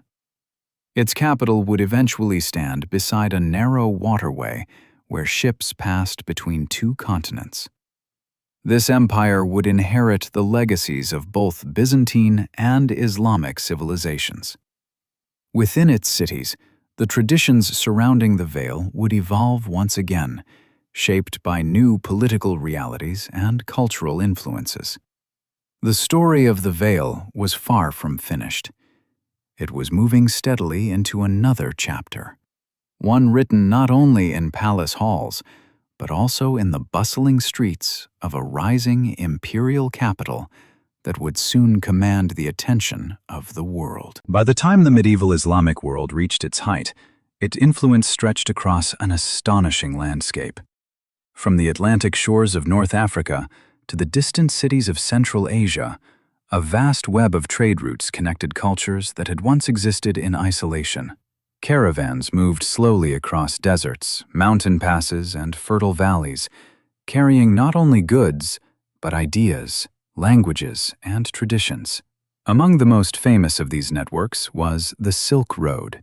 Though the name suggests a single path, it was actually a complex system of roads that linked China, India, Persia, the Middle East, and the Mediterranean world. Along these routes traveled silk fabrics, porcelain, spices, precious stones, and manuscripts filled with knowledge gathered across continents. But merchants did not transport only physical goods. They carried stories, they carried customs, and they carried the subtle habits of daily life that slowly reshaped the societies they visited. Clothing was one of the most visible signs of this cultural exchange. In bustling caravan cities like Samarkand, Bukhara, and Nishapur, travelers from distant lands mingled in crowded markets, where languages blended together like the colors of dyed cloth hanging from wooden stalls. A merchant from Persia might negotiate with a trader from India, while a traveler from China examined carpets woven by craftsmen from Central Asia. Within these cities, women appeared in garments that reflected a mixture of regional traditions. Some wore long scarves wrapped loosely around their heads. a style that had roots in Persian culture. Others adopted lighter fabrics that suited the warmer climates of southern trade routes. The veil, which had already become familiar across many Islamic societies, continued to evolve as these cultural exchanges intensified. New fabrics introduced new possibilities. Silk imported from China could be woven into delicate scarves that shimmered in sunlight. Cotton from India allowed lighter coverings that were comfortable in warmer weather. Even dyes played a role in shaping fashion. Deep indigo blues, rich reds, and warm earth tones appeared in the garments of different regions, giving each community its own visual identity. In some places, the veil remained simple, a practical scarf worn during daily tasks. In others, it became more elaborate, reflecting the artistic traditions of local craftsmen. Yet despite these variations, the presence of head coverings had become a recognizable part of life across much of the Islamic world. Travelers writing about their journeys often noticed the distinctive clothing of the regions they visited. A Persian geographer might describe the veiled women of a Central Asian city walking through markets filled with horses and carpets. A merchant from North Africa might write about the elegant garments worn by women in the cities of Persia. Each account added another piece to the growing mosaic of cultural identity that defined the medieval Islamic world. But trade routes also carried ideas about religion and social behavior. Islam itself spread along these same roads, carried by merchants, scholars, and travelers who introduced the faith to new communities far beyond the original lands of Arabia. As Islam entered regions such as Central Asia and parts of South Asia, local populations blended their own traditions with the religious teachings they encountered. In these regions, the veil sometimes adopted forms that had not existed in earlier Arab societies. For example, in certain Persian-influenced cultures, face veils and layered garments became more common among urban elites. These styles reflected long-standing traditions of social separation between men and women within aristocratic households. When Islam arrived, these customs were not erased. Instead, they became intertwined with the developing identity of Muslim societies in those regions. At the same time, rural communities often maintained simpler clothing habits. Farmers working in fields or tending animals rarely wore garments that restricted movement. Practical needs continued shaping daily life just as they had for centuries. This contrast between urban elegance and rural practicality could be seen across the empire. A woman living in a prosperous trading city might wear garments influenced by the fashions of distant lands. Meanwhile, a woman in a small desert village might dress in a way that looked very similar to what her ancestors had worn generations earlier. The veil therefore existed not as a single universal tradition, but as a flexible cultural element that adapted to its surroundings.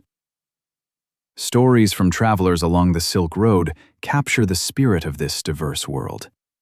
One account tells of a caravan leader who spent decades guiding merchants across the deserts of Central Asia. His journeys took him through cities filled with towering mosques, crowded bazaars, and quiet caravanserais where travelers rested after long days on the road.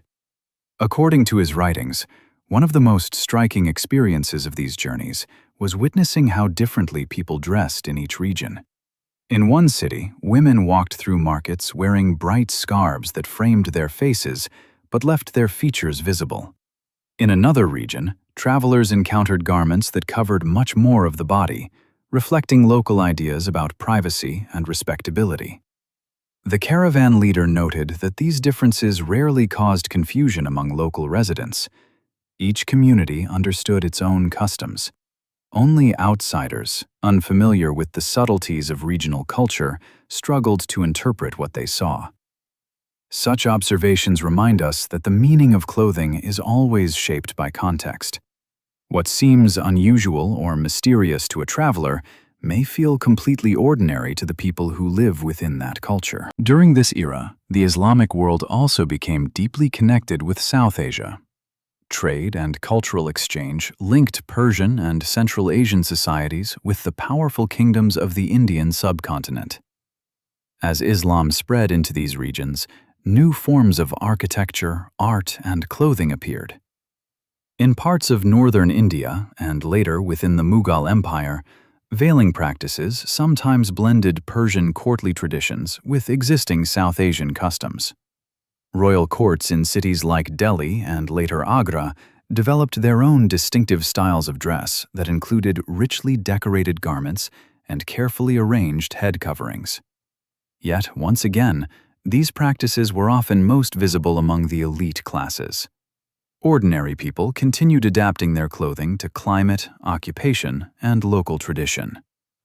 The roads of trade did not impose uniformity. Instead, they created a world where ideas traveled freely while still allowing cultures to preserve their unique identities. Through all of these exchanges, the veil continued to evolve quietly across generations. It appeared in paintings, poetry, and travel diaries as both a practical garment and a symbol of dignity. Sometimes it represented religious devotion. Sometimes it reflected inherited customs from ancient civilizations. And sometimes it simply protected the wearer from dust carried by desert winds.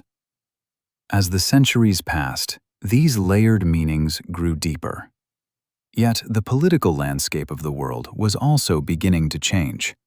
In the far western regions of the Islamic sphere, new powers were rising. The once brilliant cities of Muslim Spain would soon face conflict with expanding Christian kingdoms. In the east, Mongol invasions would shatter old empires and reshape the map of Asia. Out of this turbulent period, new dynasties would emerge to rebuild stability and power. Among them would be an empire that rose from the borderlands of Anatolia, near the meeting point of Europe and Asia. Its rulers would inherit the legacies of Persian courts, Byzantine cities, and the traditions of Islamic law. Within its capital, one of the most magnificent cities in the world, the customs surrounding the veil would enter yet another chapter, a chapter shaped by imperial ambition, cultural fusion, and the complex life of a society standing between two continents. And there, beside the narrow waters of a famous strait, the story of the veil would continue its long journey through history. By the late medieval period, the political landscape of the Islamic world was shifting once again. Old centers of power had weakened under waves of invasion, internal struggles, and changing trade routes. Cities that had once dominated intellectual and political life now faced uncertainty. Yet history rarely leaves a vacuum for long. In the borderlands between the remnants of the Byzantine Empire and the fragmented territories of Anatolia, a new power was quietly rising. This power would eventually become known as the Ottoman Empire. At first, the Ottomans were only one of many small Turkic principalities competing for influence across the rugged lands of Anatolia. Their leaders commanded modest armies and governed scattered towns surrounded by farmland and mountain passes. But over time, their influence expanded. Through a combination of military skill, diplomacy, and strategic alliances, Ottoman rulers gradually absorbed neighboring territories. Their power grew steadily across the 14th and 15th centuries. Then came one of the most dramatic moments in medieval history. In the year 1453, the Ottoman forces under Sultan Mehmed II captured the ancient city of Constantinople. For nearly 1,000 years, Constantinople had been the capital of the Byzantine Empire and one of the most important cities in the world. Its massive walls had resisted countless sieges, yet after weeks of relentless assault, the city finally fell. With its capture, Constantinople became the new capital of the Ottoman Empire. Over time, it would be known as Istanbul, a city that stood at the crossroads of Europe and Asia.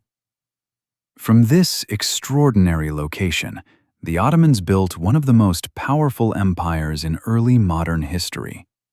Their territories eventually stretched across southeastern Europe, the Middle East, and North Africa. Ships flying Ottoman banners sailed through the Mediterranean and Black Sea, connecting distant regions through trade and diplomacy. Istanbul itself became a city unlike any other. Grand mosques rose above the skyline, their domes and minarets visible from ships approaching across the water. Markets filled with merchants from many cultures lined narrow streets scented with spices, coffee, and freshly baked bread. Within the city lived Turks, Arabs, Greeks, Armenians, Jews, and travelers from distant lands. Each community contributed to the vibrant cultural life of the Ottoman capital. And once again, clothing became one of the ways people expressed identity within this diverse environment. Ottoman society developed a complex system of social organization, where status, profession, and religious community could often be recognized through garments. Officials wore distinctive robes and turbans. Soldiers carried uniforms that signaled their rank. Religious scholars dressed in styles that reflected their scholarly authority. Women also participated in this visual culture of clothing. In the busy streets of Istanbul, women moved through markets, fountains, and public squares wearing garments that balanced modesty with practicality. Head coverings were common, though the style varied widely. Some women wore light scarves wrapped around the hair and neck. Others adopted larger veils that draped across the shoulders or partially covered the face when walking through crowded areas. As in earlier centuries, these practices were influenced by a mixture of religious values and cultural traditions inherited from previous civilizations. Persian court customs, Byzantine urban life, and older Islamic ideas about modesty all played a role in shaping Ottoman society. Within elite circles, the veil often became associated with dignity and social status. Women from wealthy households sometimes traveled through the city accompanied by servants. Their garments were made from fine fabrics, embroidered with delicate patterns that reflected the skill of Ottoman artisans. Yet the lives of most women were far less ceremonial. In working neighborhoods of Istanbul and other Ottoman cities, women participated actively in daily economic life. They visited markets, managed household finances, and maintained family networks that supported local communities. Their clothing had to allow movement and comfort. A merchant's wife bargaining for spices in a crowded bazaar needed garments suited to the noise and movement of city life. A farmer's daughter carrying baskets of produce from nearby villages dressed for endurance rather than elegance. The veil therefore remained adaptable. It could be simple or elaborate depending on circumstances. It could be worn tightly or loosely depending on the setting. It could signal piety, respectability, or cultural belonging without necessarily imposing the same experience on every woman who wore it. Foreign travelers visiting the Ottoman Empire often wrote about these customs with fascination. European ambassadors arriving in Istanbul sometimes struggled to interpret the clothing traditions they encountered. In their journals, they described streets filled with women whose faces were partially hidden by veils, moving through markets with quiet confidence. To these visitors, the sight appeared mysterious, even exotic. Yet they often misunderstood the diversity of Ottoman society. Some imagined that all women lived in strict seclusion, hidden from public life. In reality, the city streets were filled with women conducting business, visiting friends, and participating in everyday urban activity. What differed was not their presence in society, but the cultural framework through which modesty and dignity were expressed. One story recorded by a European traveler during the 17th century illustrates this misunderstanding. According to his account, he once visited a crowded market district where merchants sold textiles imported from Persia and India. As he observed the scene, he noticed a group of women examining bolts of colorful fabric. Their faces were partially covered, yet their voices were lively as they debated prices with the shopkeeper. The traveler later wrote with surprise that these women bargained with remarkable confidence, showing none of the timid behavior he had expected. To them, the veil was simply part of normal dress.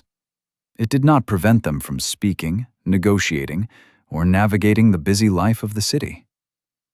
Such moments reveal how easily cultural symbols can be misinterpreted by outsiders. Clothing often carries meanings that are deeply understood within one society, but confusing to those who view it from a different perspective. Throughout the centuries of Ottoman rule, these traditions continued evolving. Fashion changed as new fabrics arrived through international trade. Political shifts influenced the customs of royal courts.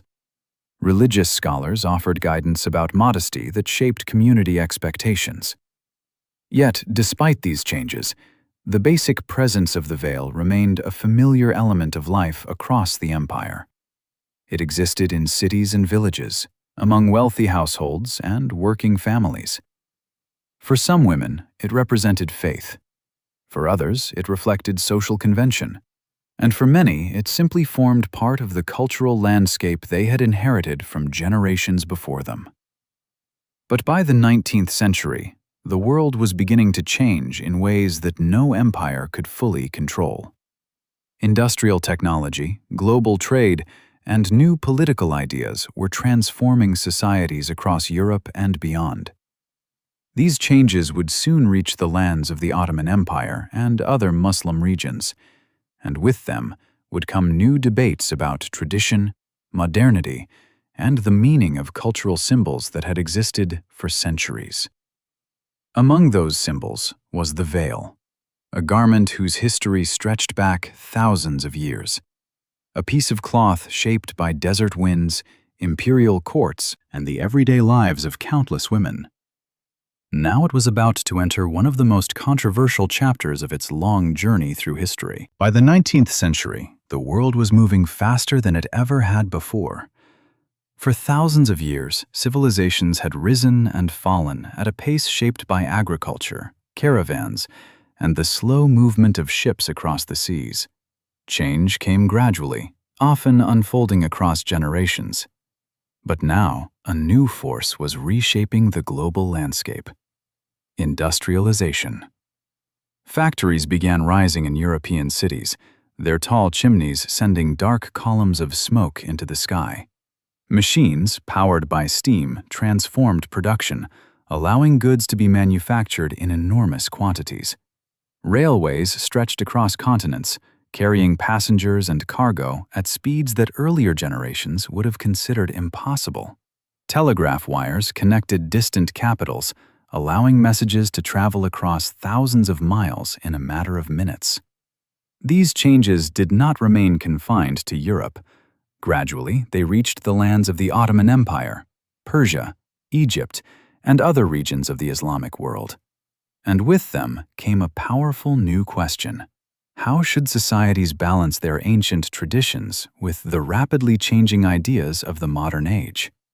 For centuries, the Ottoman Empire had governed vast territories through systems rooted in religious authority, imperial hierarchy, and cultural tradition. But by the early 19th century, it faced growing pressure. European powers were expanding their political and economic influence. Military technology was advancing quickly, forcing older empires to modernize their armies and governments. Ottoman leaders recognized that change was necessary. Beginning in the early 1800s, a series of reforms, known as the Tanzimat, sought to reorganize the empire along more modern lines. New legal systems were introduced. Educational institutions began teaching subjects such as engineering, medicine, and modern science. Government officials debated how to strengthen the empire while preserving its cultural identity. These reforms did not affect only politics and military affairs. They also touched everyday life. Clothing, which had long served as a marker of identity within Ottoman society, became part of the conversation about modernization. In earlier centuries, strict clothing regulations had defined the appearance of different social groups. Government officials, scholars, soldiers, and religious leaders each wore garments that signaled their position in society. But as modernization progressed, some reformers began encouraging more standardized styles influenced by European fashion. Men were often the first to adopt these changes. Traditional turbans gradually gave way to new forms of headwear, such as the fez, which Ottoman authorities promoted as a modern, yet culturally neutral symbol of imperial identity. For women, however, the conversation about clothing was more complicated. The veil had existed for centuries as part of the cultural fabric of many Muslim societies. Yet, as new ideas about modernity, education, and women's roles began circulating, the meaning of the veil entered public debate in ways it never had before. In cities like Istanbul, Cairo, and Tehran, intellectuals started writing essays discussing the future of their societies. Some argued that traditional customs, including veiling practices, represented valuable cultural heritage that should be preserved. Others believed that modernization required rethinking social norms that they felt limited women's participation in public life. These discussions often appeared in newly established newspapers and literary journals that spread ideas rapidly across educated circles.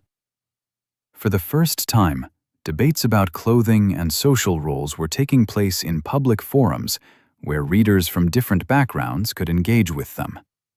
Women themselves increasingly became participants in these conversations. In Egypt, during the late 19th century, female writers began publishing essays and poetry discussing education, family life, and the position of women in society. Some supported the continuation of veiling as an expression of modesty and religious identity. Others questioned whether certain customs had become more restrictive than originally intended. The debate was not simple or unified. Different women held different views shaped by their personal experiences, social class, and interpretations of religious teachings. Meanwhile, European observers often interpreted these discussions through their own cultural assumptions. Travelers from Europe frequently wrote about the veil as a symbol of what they perceived as the backwardness of Eastern societies. Such descriptions were often shaped more by misunderstanding than by genuine knowledge of local cultures. In reality, the societies of the Middle East and the broader Islamic world were engaged in complex internal conversations about identity and change.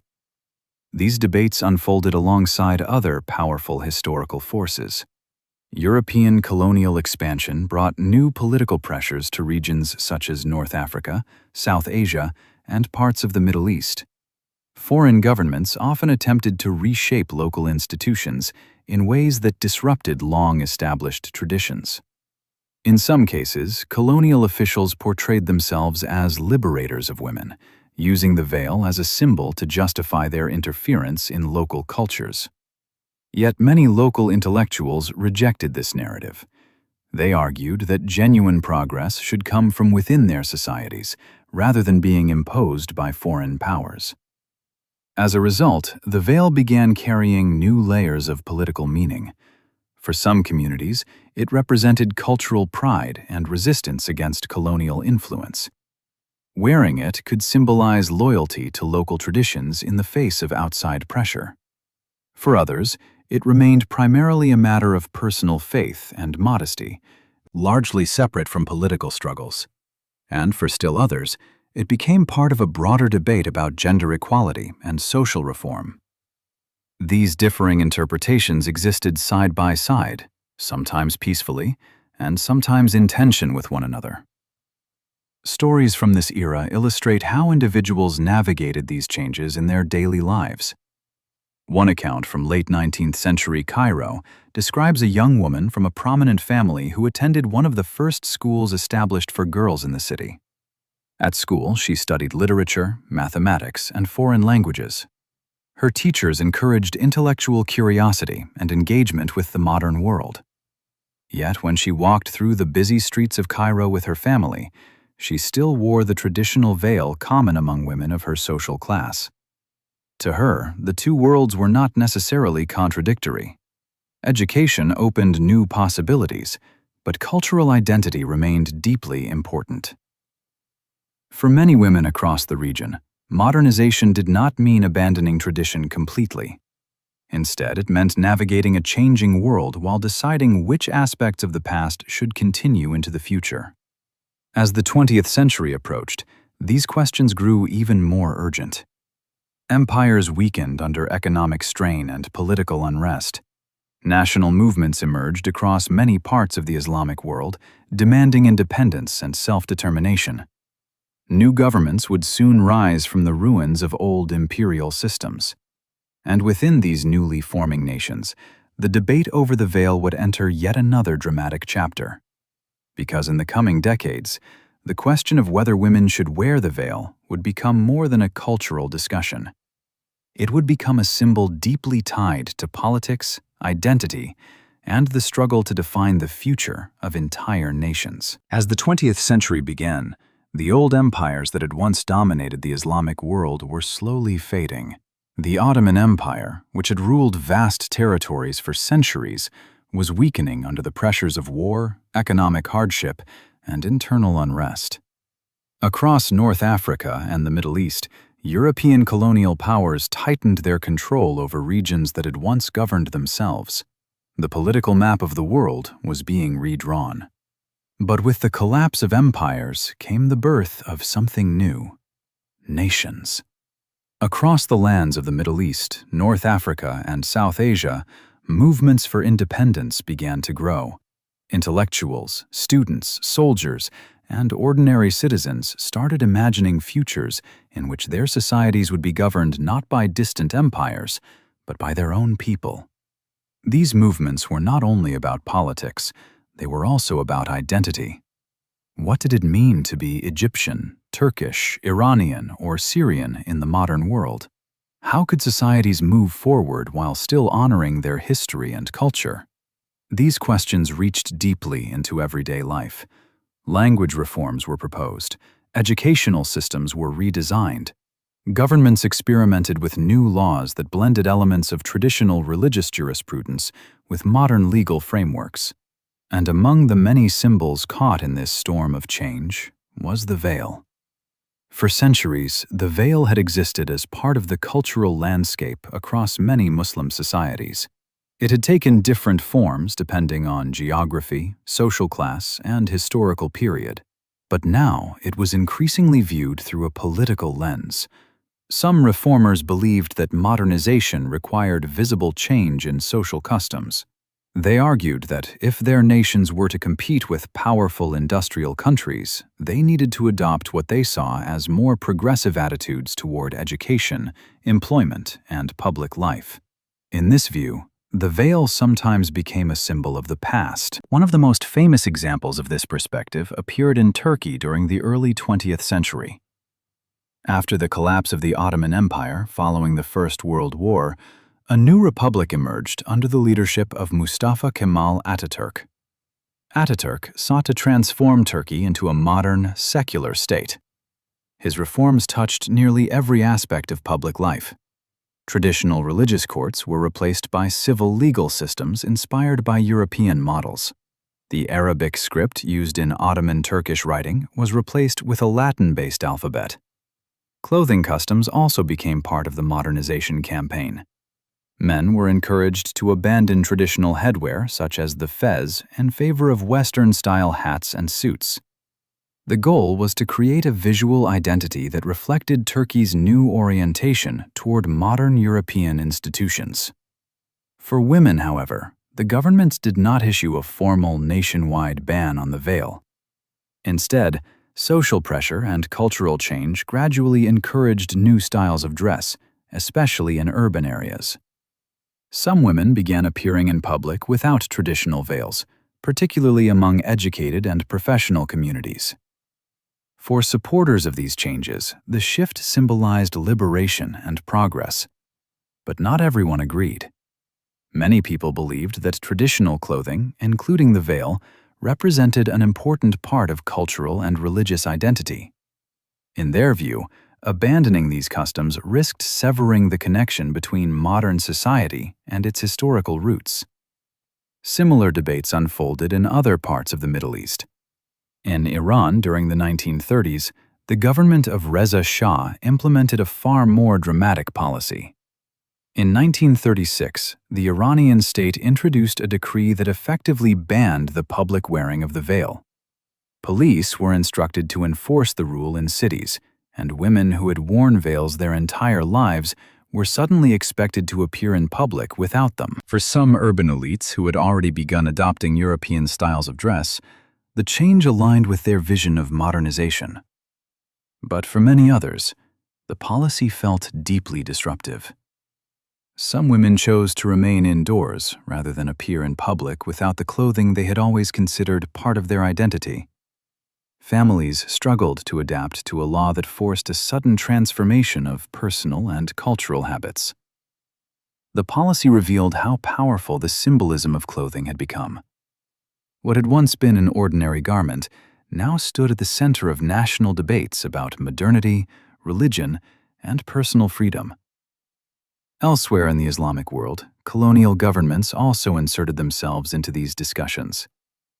In Algeria, which had been under French colonial rule since the 19th century, European authorities sometimes portrayed the veil as evidence of what they described as the backwardness of local society. French officials occasionally organized public ceremonies in which Algerian women were encouraged to remove their veils as a symbolic gesture of loyalty to colonial rule. Yet many Algerians saw these events very differently. For them, the veil became a symbol of resistance against foreign domination. During the Algerian struggle for independence in the 1950s, women played active roles in the movement. Some used the veil strategically, concealing messages or small weapons while moving through areas controlled by colonial forces. In this context, the garment carried an entirely new meaning. It was no longer simply about modesty or tradition. It had become a symbol of political defiance. Across the 20th century, these differing interpretations multiplied. In some societies, women voluntarily chose to stop wearing the veil as they pursued new opportunities in education and professional life. In others, women continued wearing it proudly as a visible expression of religious commitment. Still others found themselves caught between conflicting expectations imposed by governments, families, and social movements. The story of the veil had entered an era where its meaning could no longer be understood through a single explanation. It had become intertwined with the birth of modern nations, the pressures of colonialism, and the evolving conversation about women's rights across the globe. By the late 20th century, these debates would grow even more intense. Revolutions, political movements, and cultural transformations would once again reshape the relationship between religion, society, and personal identity. And once again, the veil would stand at the center of these storms. A simple piece of cloth, yet one carrying centuries of history, belief, and human experience. By the middle of the 20th century, the world had entered a new era. Empires had collapsed, nations had been born, and societies across the Middle East and the broader Islamic world were searching for their place in a rapidly changing global landscape. Cities expanded with modern buildings, universities trained new generations of professionals, and radio and television carried ideas across borders faster than ever before. Yet the question of identity remained unresolved. For many countries that had only recently gained independence, modernization brought both hope and uncertainty. Leaders promised economic growth, scientific progress, and national strength. Governments invested in infrastructure, schools, and industries designed to compete with the powerful economies of Europe and North America. In many urban centers, social life began to resemble that of other modernizing societies. Young men and women attended universities together. Newspapers debated political reforms. Cinema theaters showed films from across the world. Clothing styles changed as well. In cities such as Cairo, Beirut, Tehran, and Istanbul during the 1950s and 1960s, it became increasingly common to see women walking through the streets without traditional veils. Western-inspired dresses, coats, and hairstyles appeared among middle-class and upper-class communities. Photographs from this era often surprise modern viewers. They show women attending universities, working in offices, and socializing in public spaces with a sense of optimism about the future. For many observers at the time, it seemed as though traditional veiling might gradually disappear as societies embraced modern lifestyles. But history rarely moves in straight lines. Beneath the surface of modernization, deeper cultural currents continued shaping people's identities. While some citizens welcomed the rapid changes, others felt uneasy about the speed with which traditional values appeared to be fading. In rural communities and smaller towns, the pace of change often looked very different from that of large cities. Families continued living according to customs passed down through generations. Religious traditions remained deeply woven into daily life. For many people, the adoption of Western cultural styles raised uncomfortable questions. Did modernization require abandoning local traditions entirely? Could a society move forward technologically while still preserving its spiritual heritage? These debates grew louder as political tensions increased across the region. Economic inequality, government corruption, and geopolitical conflicts created frustration among populations who felt that the promises of modernization had not been fully realized. In some countries, secular governments that had once promoted Western-style reforms began facing strong opposition from religious movements that called for a return to cultural authenticity.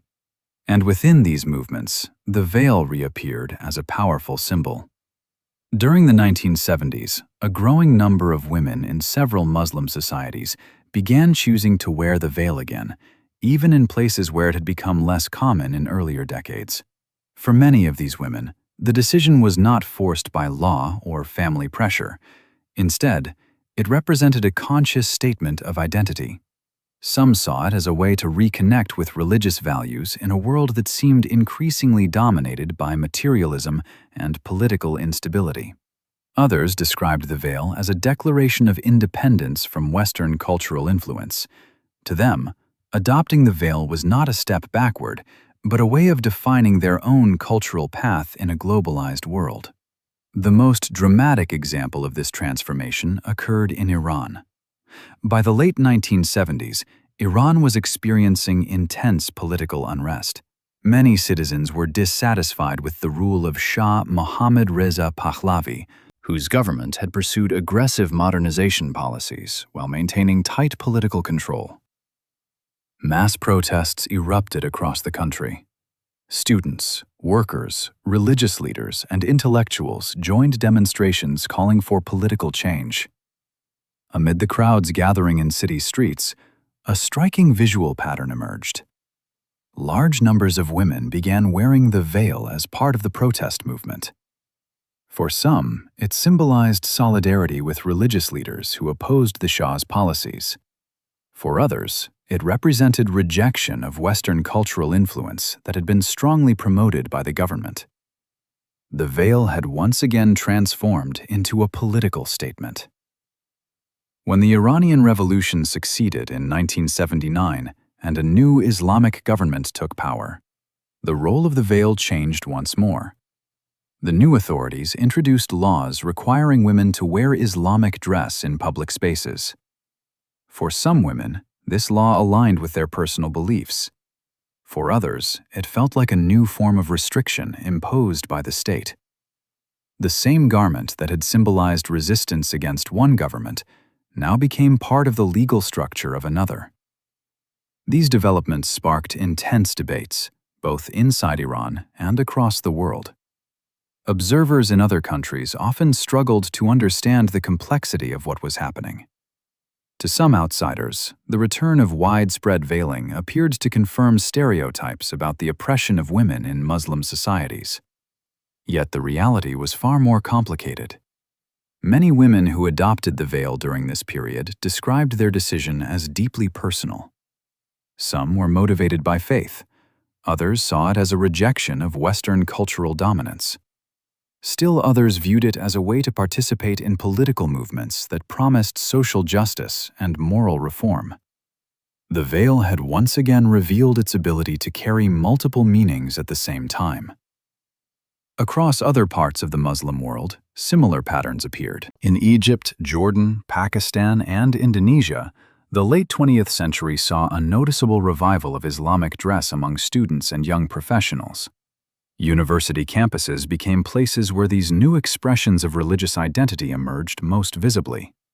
Young women studying medicine, engineering, and literature sometimes chose to wear headscarves while pursuing modern careers. To them, faith and education were not opposing forces. They were parts of a shared identity. For many families, this blending of tradition and modern ambition represented a new kind of balance. Daughters could pursue professional success while still honoring cultural values that had guided their communities for centuries. But once again, not everyone agreed on what this balance should look like. Public debates about women's clothing intensified in many societies. Some governments supported the growing visibility of Islamic dress as part of national identity. Others feared that religious movements might challenge secular political systems. As the 20th century drew toward its close, the veil had become one of the most visible symbols in global conversations about culture, religion, and women's rights. A garment that had once been simply part of everyday life now stood at the center of international debate. And the story was not finished. Because in the 21st century, the question of the veil would expand beyond the borders of the Islamic world itself. It would become a topic discussed in parliaments, universities, and media outlets across Europe, North America, and beyond. A symbol shaped by ancient history had now entered the complex arena of global politics and cultural identity. By the beginning of the 21st century, the veil had become one of the most widely discussed cultural symbols on the planet. For thousands of years, it had existed quietly within the daily lives of many societies. It had evolved slowly through climate, tradition, religion, and social custom. But now, the world was more connected than ever before. Television networks broadcast images across continents within seconds. The internet carried conversations between strangers separated by oceans. Social media platforms allowed millions of voices to speak at once. In this new global environment, the veil no longer existed only within the communities where it was worn. It had become part of a worldwide conversation. Across Europe and North America, debates about immigration and cultural identity brought new attention to the practices of Muslim communities living far from their historical homelands. Large cities such as London, Paris, Berlin, and New York had become home to millions of people whose families came from the Middle East, North Africa, South Asia, and other regions where Islam had long been practiced. Within these communities, the veil continued to hold a wide variety of meanings. Some women wore it as an expression of personal faith. Others adopted it later in life after rediscovering their religious identity. Some chose not to wear it at all. Just as in earlier centuries, the reasons behind each decision were deeply personal. Yet, in the political arena, the veil often appeared in simplified and polarized arguments. In several European countries, lawmakers began debating whether certain forms of Islamic dress should be restricted in public spaces. Supporters of these restrictions argued that face-covering veils created challenges for public security or conflicted with national traditions of secularism. Opponents argued that banning religious clothing violated personal freedom and unfairly targeted Muslim communities. These debates sometimes led to laws that prohibited full-face veils in specific settings, such as government buildings, schools, or public transportation. Each country approached the issue differently. In France, for example, strong traditions of secular public life shaped the government's approach to religious symbols in public institutions. Laws restricted the wearing of conspicuous religious garments in public schools and later addressed face-covering veils in certain public spaces. Supporters of these policies believed they protected the secular character of the state. Critics argued that they placed unfair burdens on Muslim women who wished to practice their faith openly. Similar discussions unfolded in other countries across Europe. Meanwhile, in many parts of the Muslim world, debates about the veil continued evolving in their own ways. In some societies, the veil had become so common again that it blended into everyday life with little controversy. In others, it remained a visible point of disagreement between different political and cultural groups. Governments sometimes attempted to regulate dress codes, either encouraging modest clothing or attempting to limit certain styles, depending on the direction of political leadership. Once again, the veil carried meanings that extended far beyond the fabric itself. For some women, it represented dignity and spiritual commitment. For others, it symbolized cultural heritage passed down from mothers and grandmothers. For critics, it sometimes raised concerns about gender equality or social pressure within certain communities. And for many people observing from outside these cultures, it remained a symbol that was difficult to interpret without understanding the long and complicated history behind it. Amid these global arguments, one voice was often overlooked: the voices of the women themselves. In universities, online forums, and public discussions around the world, Muslim women increasingly began speaking directly about their own experiences. Some described the veil as a source of empowerment that allowed them to define their identity on their own terms, rather than conforming to modern beauty standards. Others explained that they had chosen to stop wearing it after personal reflection about faith and lifestyle. Still others spoke about the pressures they faced from family members, governments, or social expectations. These testimonies revealed an important truth. There was no single, universal story behind the veil. Each woman's experience was shaped by her culture, her beliefs, her family, and the society in which she lived. The veil could represent freedom for one person and restriction for another. It could symbolize devotion, rebellion, tradition, or personal expression, depending on the context. Historians often remind us that cultural symbols are rarely simple. They gather meanings across centuries, absorbing influences from politics, religion, art, and everyday life. The veil is one of those symbols. Its story stretches from the ancient cities of Mesopotamia to the desert communities of early Arabia. It passed through the royal courts of Persian kings and the bustling markets of medieval Baghdad. It traveled along the Silk Road, appeared in the palaces of Ottoman sultans, and stood at the center of modern revolutions and national debates. Now, in the age of global communication, it continues to evolve. Young Muslim women living in cities like Toronto, Jakarta, Dubai, and London are shaping new interpretations of modest fashion. Designers create clothing lines that combine traditional modesty with contemporary style. Social media influencers discuss faith, identity, and personal choice with audiences that span the globe. The veil has entered the modern world not as a relic of the past, but as a living symbol, still changing with each generation. Yet despite the noise of political debates and cultural arguments, one quiet truth remains constant. For most of its long history, the veil was never just about control or oppression, nor was it simply about rebellion or resistance. It was part of a complex web of traditions that shaped how societies understood dignity, privacy, faith, and community. Understanding that complexity requires patience. It requires stepping back from the loudest voices and looking carefully at the centuries of history that formed this symbol. Because only then can we begin to see the veil not as a simple answer to a modern question, but as a story. A story that began thousands of years ago and continues unfolding in the lives of millions of people today. And as our journey through history approaches its final chapter, we are left with one last question. After everything we have seen across these centuries, what does the veil truly represent? At the end of a long journey through history, we return to a simple image: a piece of cloth resting gently over the head of a woman walking through a crowded street. At first glance, it seems like an ordinary object.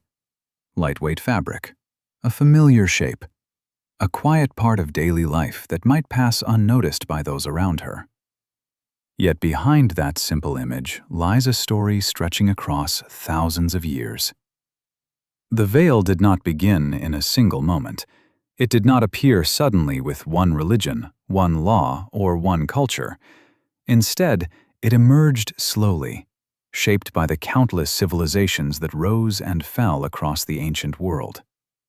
In the earliest cities of Mesopotamia, long before the birth of Islam, veils already existed as symbols that marked social status and personal dignity.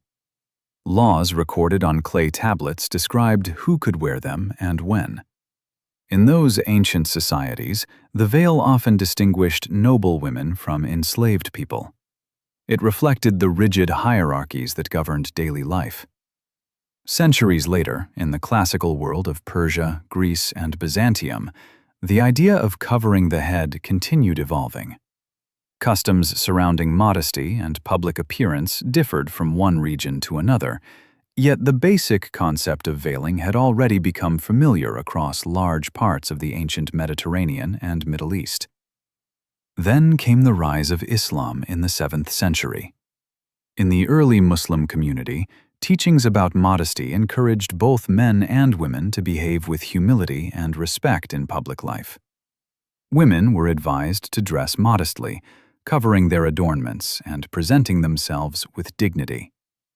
Yet the exact form this modesty took varied widely across regions and generations.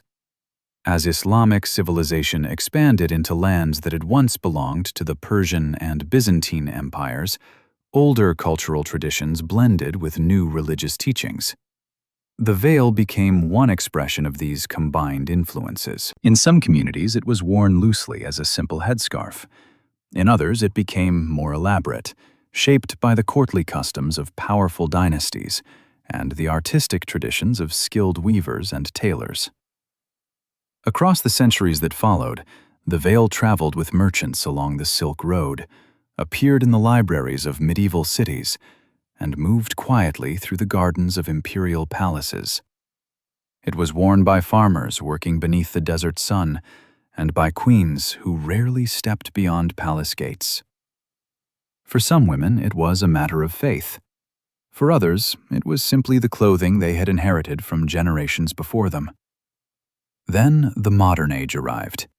Industrialization, colonialism, and the birth of modern nation-states transformed societies across the world.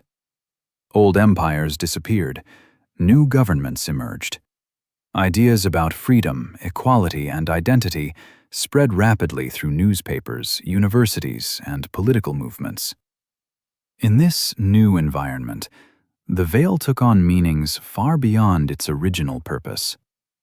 Some reformers saw it as a barrier to progress. Others defended it as a symbol of cultural pride and spiritual devotion. In certain countries, governments tried to remove it from public life. In others, political movements encouraged its return. And through all these transformations, the women who wore the veil continued living lives far more complex than the debates surrounding them. They studied in universities. They raised families. They built careers as doctors, teachers, artists, engineers, and writers. Some chose to wear the veil. Others chose not to. Each decision carried its own story. Today, in the interconnected world of the 21st century, the veil remains one of the most recognizable cultural symbols on Earth. In some places, it blends quietly into everyday life. In others, it stands at the center of heated political arguments. But perhaps the most important lesson from history is this: the veil has never meant only one thing. It has been a symbol of status, faith, privacy, tradition, resistance, identity, and personal choice at different moments in time. Its meaning has always depended on the people who wore it and the societies in which they lived. Understanding that history requires us to move beyond simple answers, because when we look closely, we discover that the veil is not just a garment. It is a mirror, reflecting the values, fears, and hopes of the civilizations that shaped it. From the dusty streets of ancient Mesopotamia to the glowing skylines of modern cities, this small piece of fabric has traveled further than most objects ever could. It has witnessed the rise of empires, the fall of kingdoms, revolutions, migrations, and the birth of new nations. And through it all, it has remained something deeply human. A reminder that clothing is never just about fabric. It is about identity.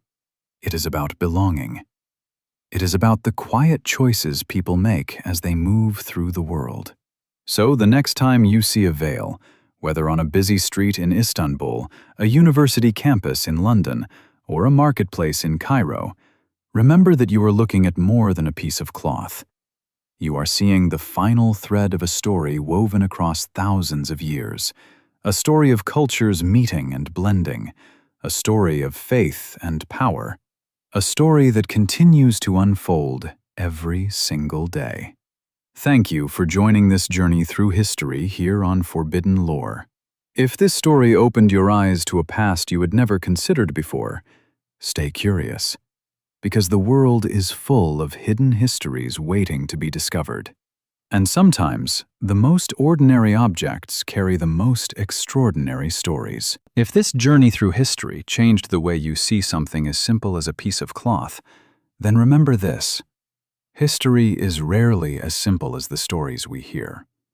Behind every tradition, every symbol, every quiet detail of everyday life, there are centuries of forgotten choices, lost voices, and hidden meanings waiting to be rediscovered.